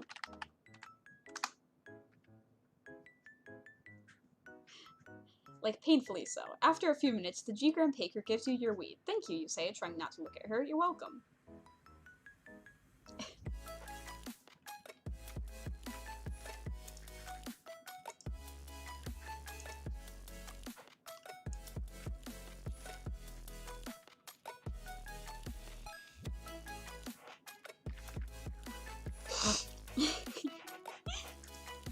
The bee that smokes weed takes a huge bong rip and dies. The only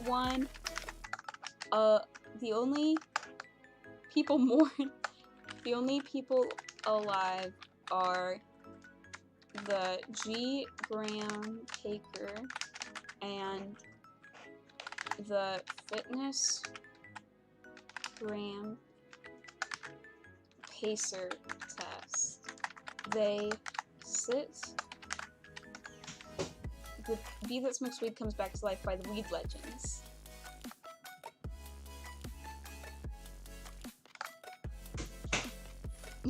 What? Like Kiara.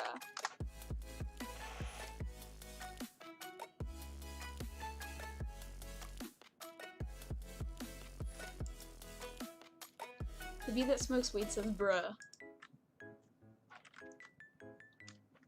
This is a bruh moment. The Fitness Gram Pacer test says, wow, the legends weren't right, but like, that's cool, I guess.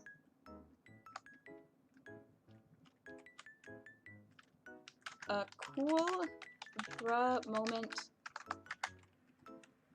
happens for us all.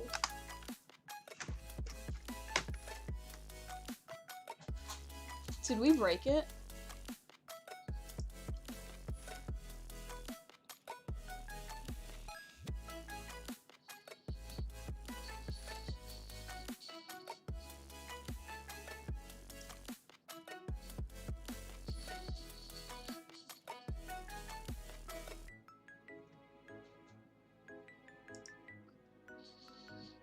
What did we do? We broke it and it's sad. The AI dude up there hates us all.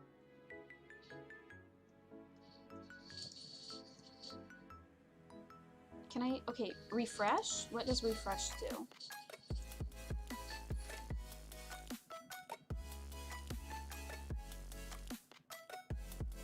Haha, what if?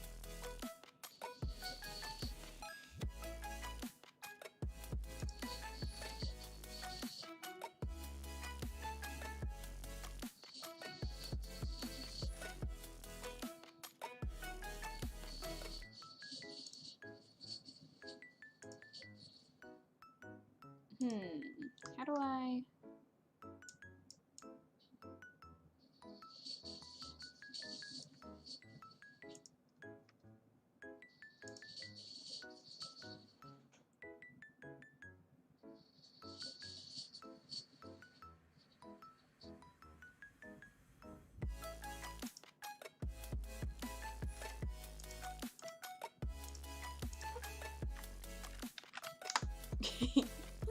The bee that smokes weed says taps on Samanthina's shoulder. Samanthina says, yo, what if we kissed and we were both AI dungeon characters? Haha, JK, unless... How do I... Bro, I don't know what is happening anymore. Let's try making a new story.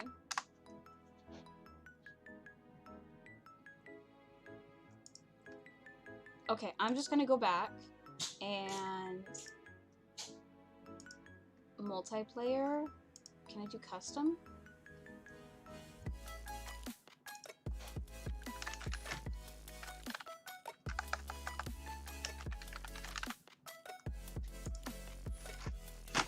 Okay.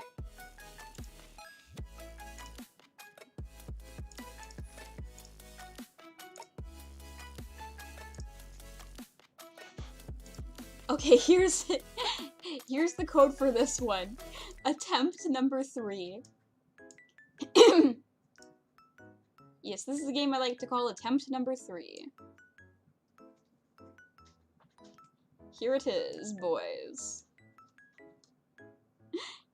BPQQOOHO.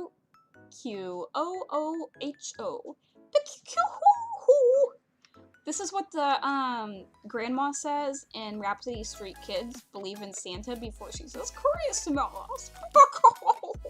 Christmas. Capital B, lowercase p, capital Q, lowercase q, capital O, lowercase h, lowercase o. How many? Are you guys watching? I hope this works. It says 2 people watching, so I guess it's you guys.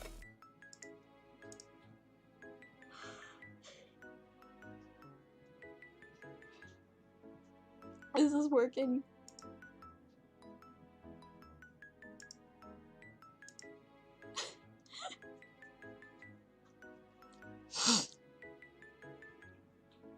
We can, like...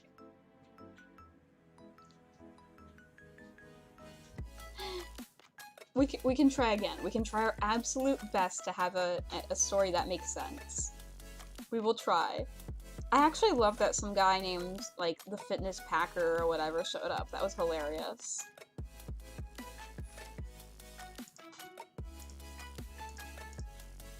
Come on, join my game. Oh, yes! Yes, yes, yes, you're here. Thank you, thank you, thank you. I love your name, Delaney. I love it, I love it, I love it. I love your name. Christmas. Okay, now I have to reposition this.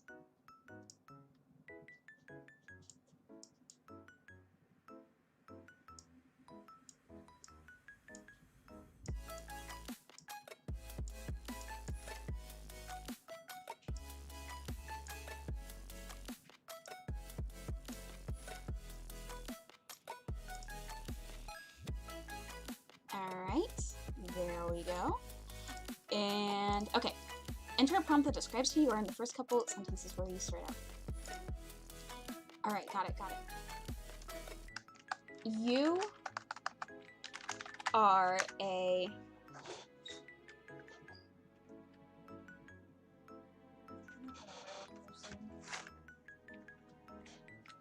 You are a... I'm sorry, do you see him? He's so funny. You are a cat girl who... You are a stray cat girl looking for an owner. One day you see a car and decide to follow it, hoping that the driver can be your owner. Okay, I believe that we are all the same person. We are all this cat girl, so we're all dictating what she does and how her story goes. Alright, you got it, boys? Alright, I trust you. This is my OC, my Catgirl fursona. I trust you to take care of her.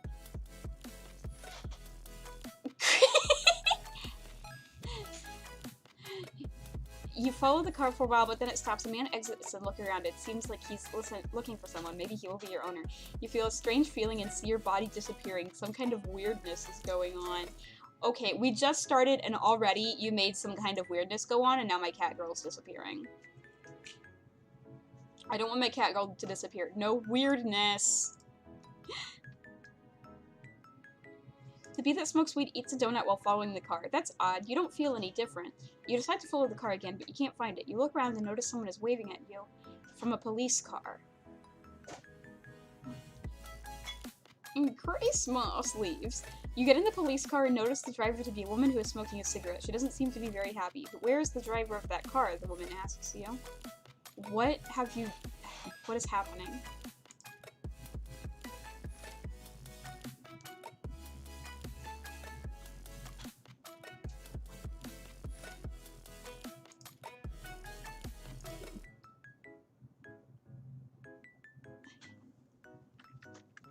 The bee that smokes weed says, I have no clue, but I need him.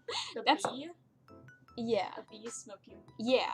That's odd. I don't see any car around, the woman says, looking at you. Yeah, it was quite weird, you reply, and then realize your hands are extremely dirty. Wash your... Please help, I am disappearing. I am a poor little cat girl and I'm disappearing. Oh no, this is so sad. Unya.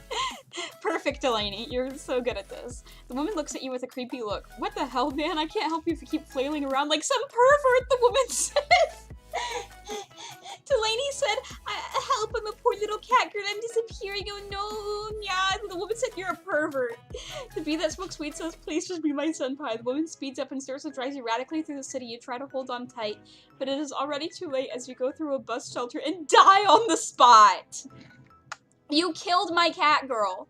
I trusted you both and you killed my cat girl. You killed my fursona. I gave you my fursona and you killed her. I put my fursona's life in your hands. And you murdered her.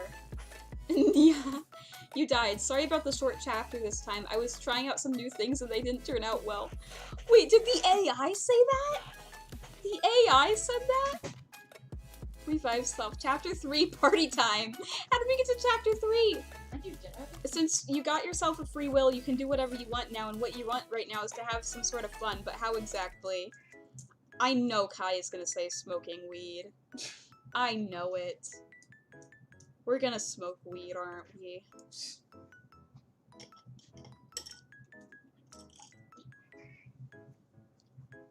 Oh, no one's typing anything? Oh, okay, someone's typing.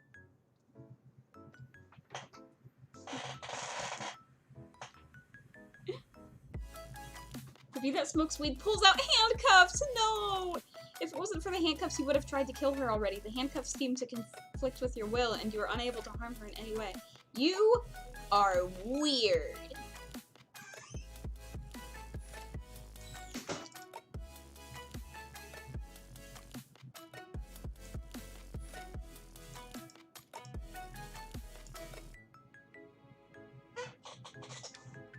Has lesbian sex. No. Please help. Yeah, I'm disappearing. I am fading away. It is so sad and unfortunate. Oh, whoa. You free yourself from her grip and run away. She seems a bit confused by your actions, but decides to chase you anyways.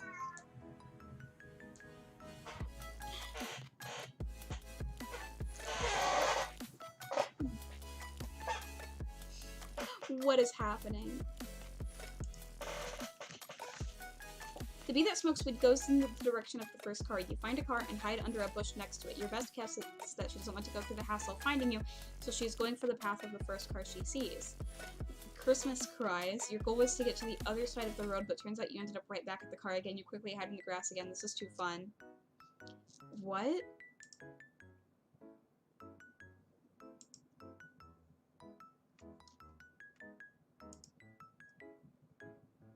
What is happening?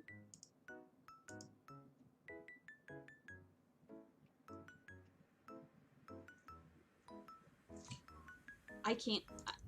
What's going on? I don't know what's going on.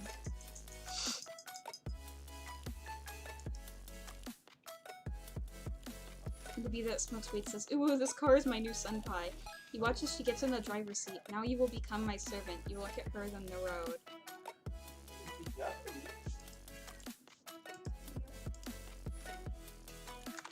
Fricks the car. Smith, you fricks the car. You try to think of something clever to do, but all you can think of is either running or punching her. You decide to run.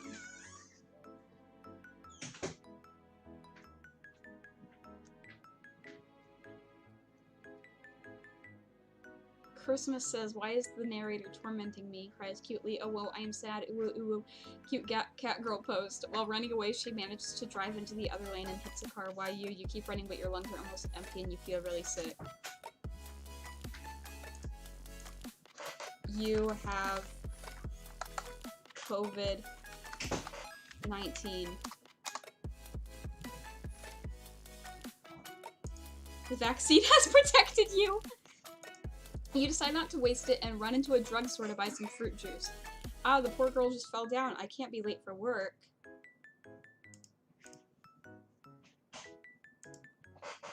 Drinks orange juice. You have orange juice. Your throat feels better, but now you feel really hungry again. You have coffee 18. COVID-19 and coffee 18. What the heck?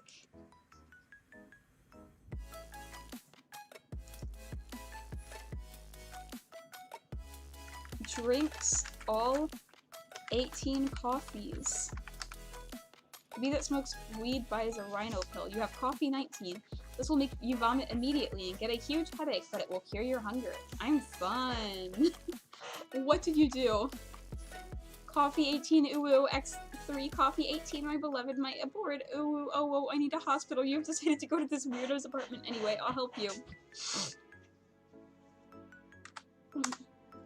Samantha drinks all 18 coffees. After the drug has taken effect, you feel really, really hungry. You are filled with the desire to eat a whole bunch of different types of food. It is weird but pleasurable. Eats a bunch of different types of food. The bee that smokes weed says, "Dang, I've never had the munchies this bad." Okay, thank you.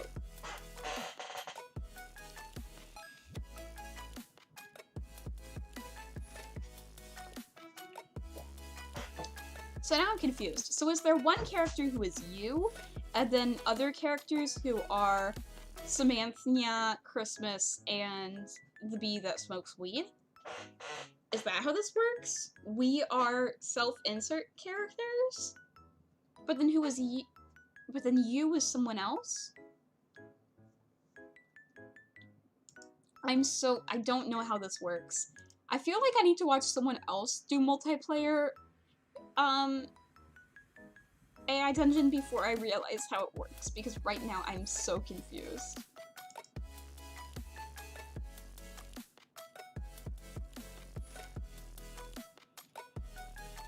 The bee that smokes weed says, "Don't leave me," you quickly reply, "I'm not leaving you, I'll pick you up from work after I get off work, I promise. You're already leaving, huh?"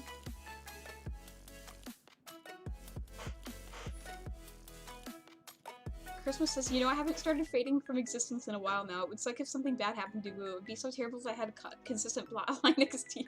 Glom. I'm serious, don't leave me here. I won't, I'm coming back in weekend." The girl starts to cry again, you arrive home. What? I'm glad that Delaney's taking this seriously.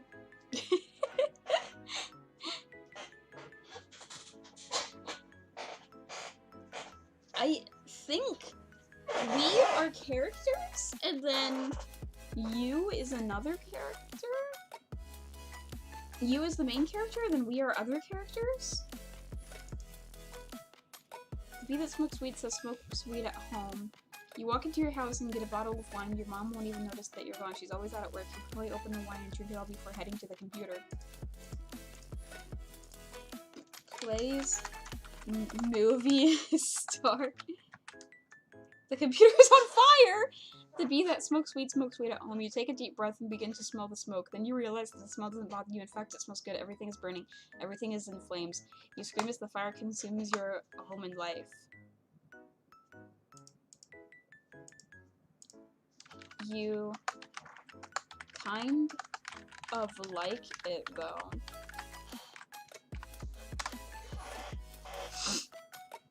And the girl that you picked up from the coffee shop says, "Hi, I'm Samantha now. The fire has burned itself out." You are standing in a park. Next to is a small box. You can't tell what in it, but you know that it isn't human. It's a Catgirl.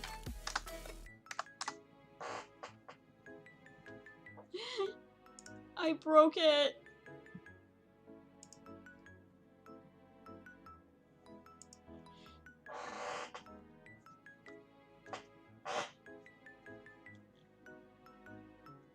The Catgirl is on fire. She screams and runs around the park. Everything is on fire. You can't take your eyes off of her. She runs around the park. There's a knock at the door. Who's there?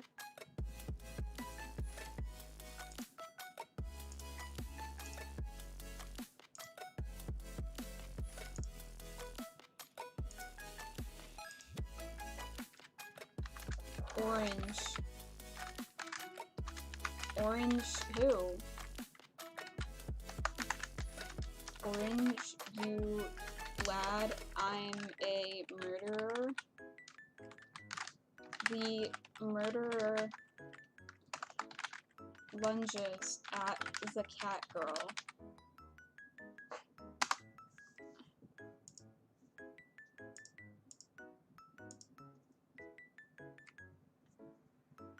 Once he grabs her, he throws her over his shoulder and runs away. The bee that smokes weed lights blunt from the Catgirl's flaming body. I don't know what's happening. I almost feel like I want to start over again. I want to... Like, we could try doing it where, like, I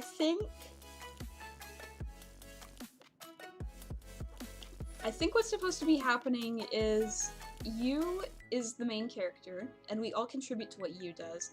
But then, like, we are individually also characters in the story. So, like, I don't know what's happening.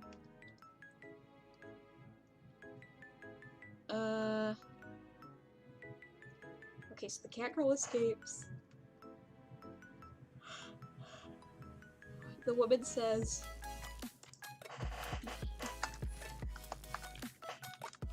I hate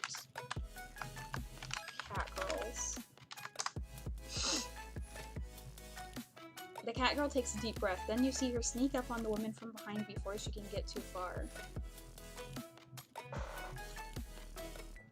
I don't know what's going on.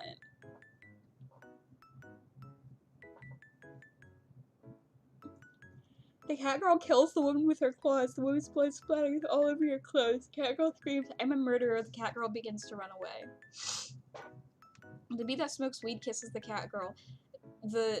Your lips touch the girl's cheek. "I'm sorry," you say. "It's alright, I could have killed him anyway." Could you? No, JK. Alright, your eyes meet, then your lips touch once again. Your hearts beat for what seems like forever. The feeling is euphoric. The world feels perfect. The bee that smokes weed. Okay, but like when he tied the body. The girl looks at you with worry. "I'll hide it somewhere," she says. "Thanks," you say. "I'm going home now." Okay.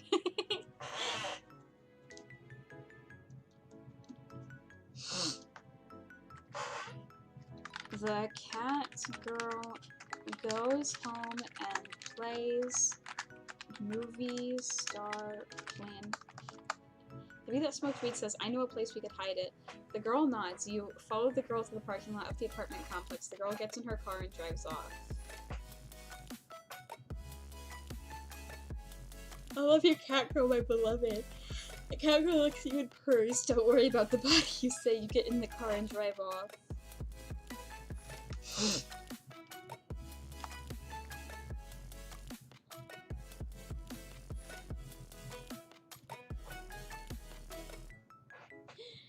I have Orange. Orange cute cat. Orange cute baby cat. He my cutie baby cat. The bee that smokes weed says, "So, I'm worrying anyway. I need to go." The girl opens her mouth to say something, but you cut her off. You feel bad as the girl looks upset, but you can't be bothered with her troubles tonight.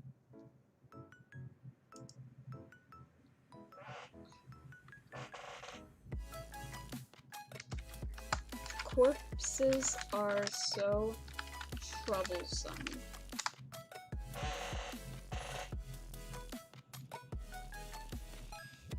The drive back is uneventful. You get home and take a shower, tired after such a long day. Once you're in bed, you realize you haven't texted Catgirl in a while. You realize that is the bee that smokes weed texts Catgirl. "Catgirl, where are you? Worrying boyfriend." The girl texts you right back. "Catgirl, I'll be home soon." You're relieved. You also text your mom. "Hey," you get a notification on your phone. "Huh?" you text. The window buzzes.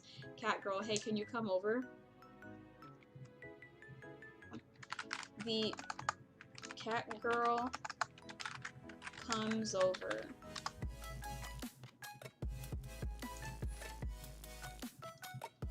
You tell your mom you're sleeping over a friend's house. You get dressed and skip school. You step into the girl's car and drive off. So...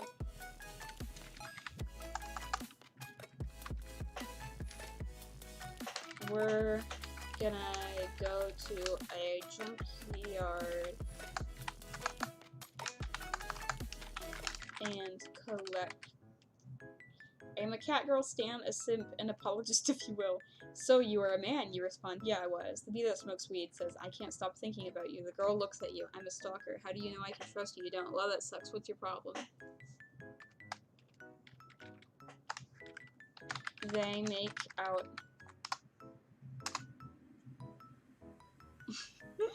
You're bored. "I have an early class tomorrow. I could keep you awake till then," she responds. The car ride home is silent. You go to sleep.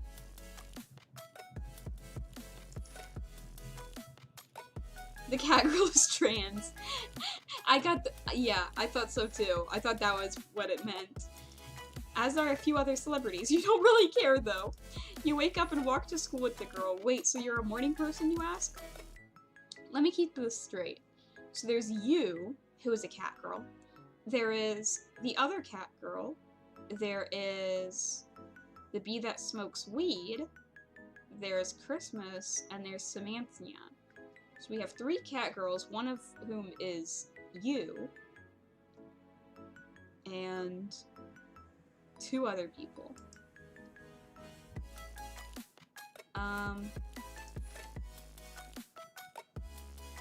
Wait, so you're a morning person, you ask? You know, I am. Fine, I'm a morning person too. Let's explore the campus together. The girl smiles. The pair of you begin your new relationship.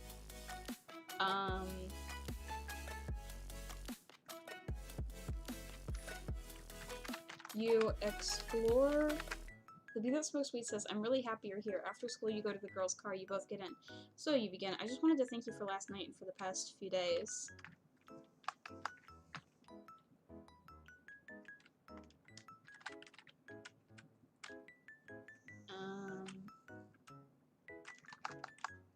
You close out of the dating simulator and cry! I love that. I love that. You... No, I can't say that.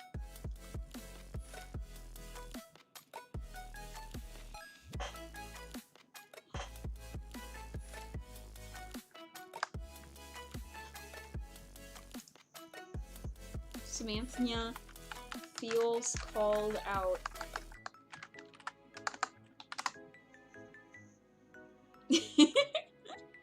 Samantha feels triggered by your words. Why do you want to thank me so much? You don't even like me, she says. You take a deep breath and try to calm yourself down.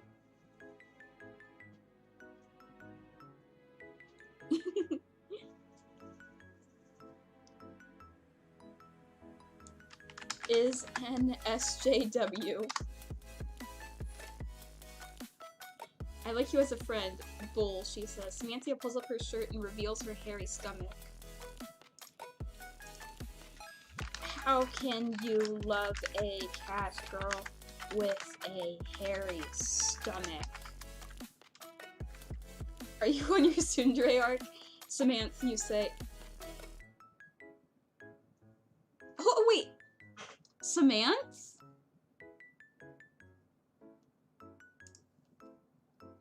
Delaney calls me Samantha.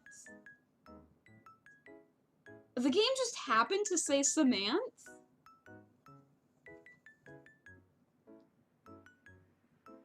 Delaney actually calls me Samantha.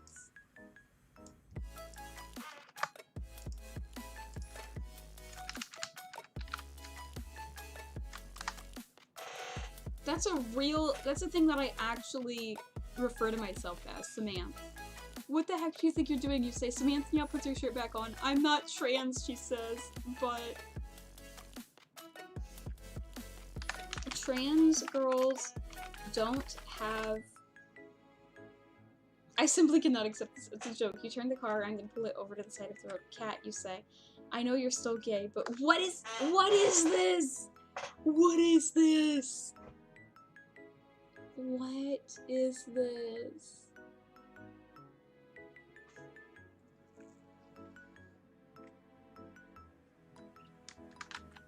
You try saying that I love you, you're epic. Cat, you. Samantha looks in the rearview mirror. I'm leaving. You twist Cat's neck and break it. You put her body in the trunk of the car.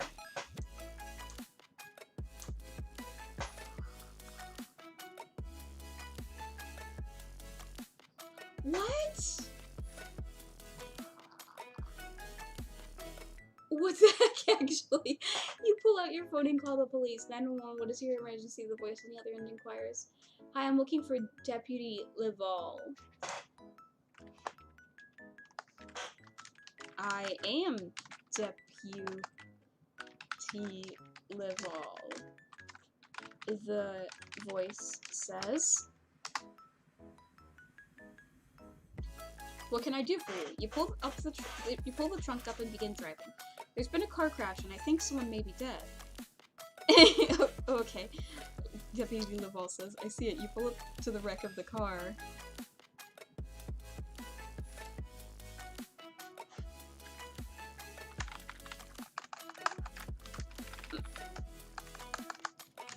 Cat Valentine from Victorious is dead in the trunk. Looks at the demolished cards, so is anyone dead? I don't think so, you say. There's a broken beer bottle by the feet of the driver. There's also a bush on fire. Cool.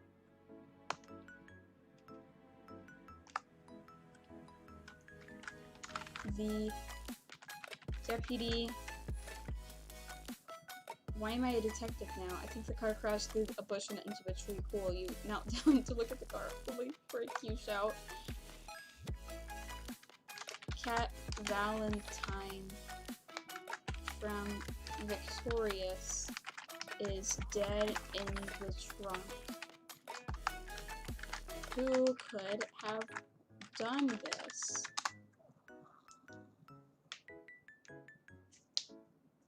Do you know who the woman in the trunk is? No, you get up and walk away from the car. Should we report this?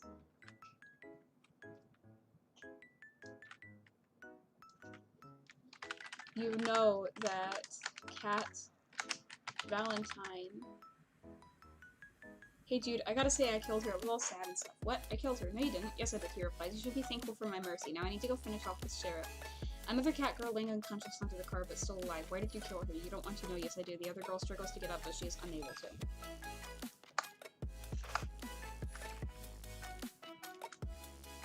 to. You reveal your motives. So, you see, you start to explain.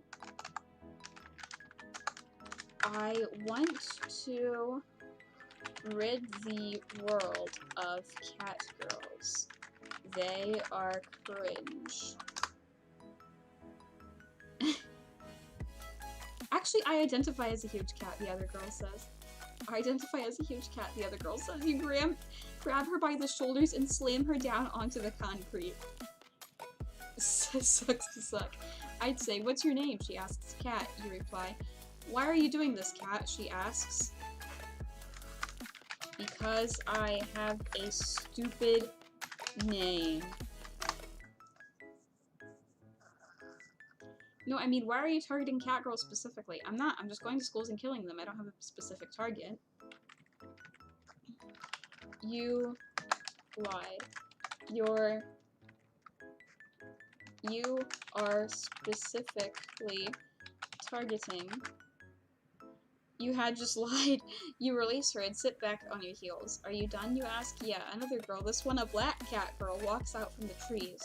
The bee that smokes weed says, hey, I have to get off and pack my stuff because I have to sleep for work. This was fun, though. I wonder what the plot will think of this LMAO.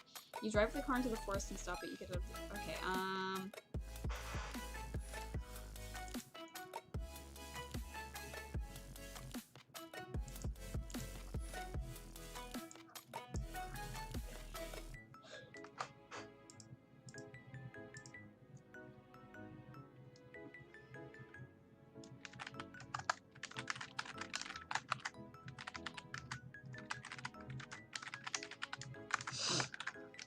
Goodbye, Delaney. Not Delaney. Goodbye, Kai. I love you.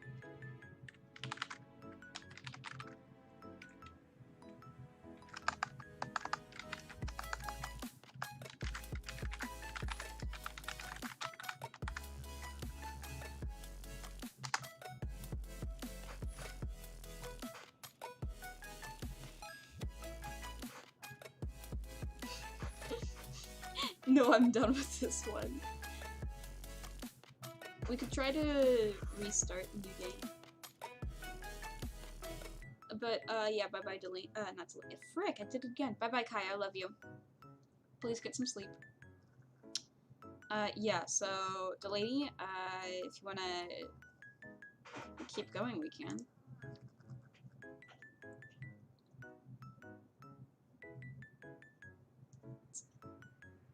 I'm gonna go to bed soon, so yeah, I'm probably gonna go. Oh yeah, I forgot that you go to sleep early.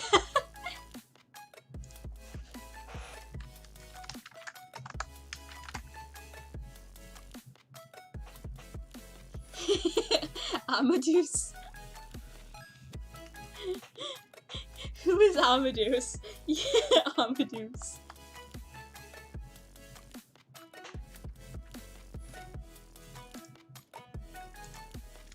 Amadeus sucks. I caught him a few minutes ago. You grab Amadeus and force it. I don't know what that means. What?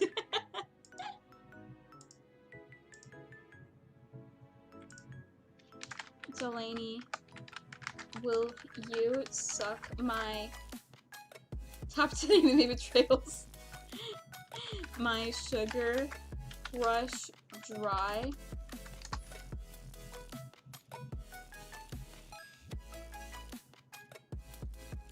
Samantha.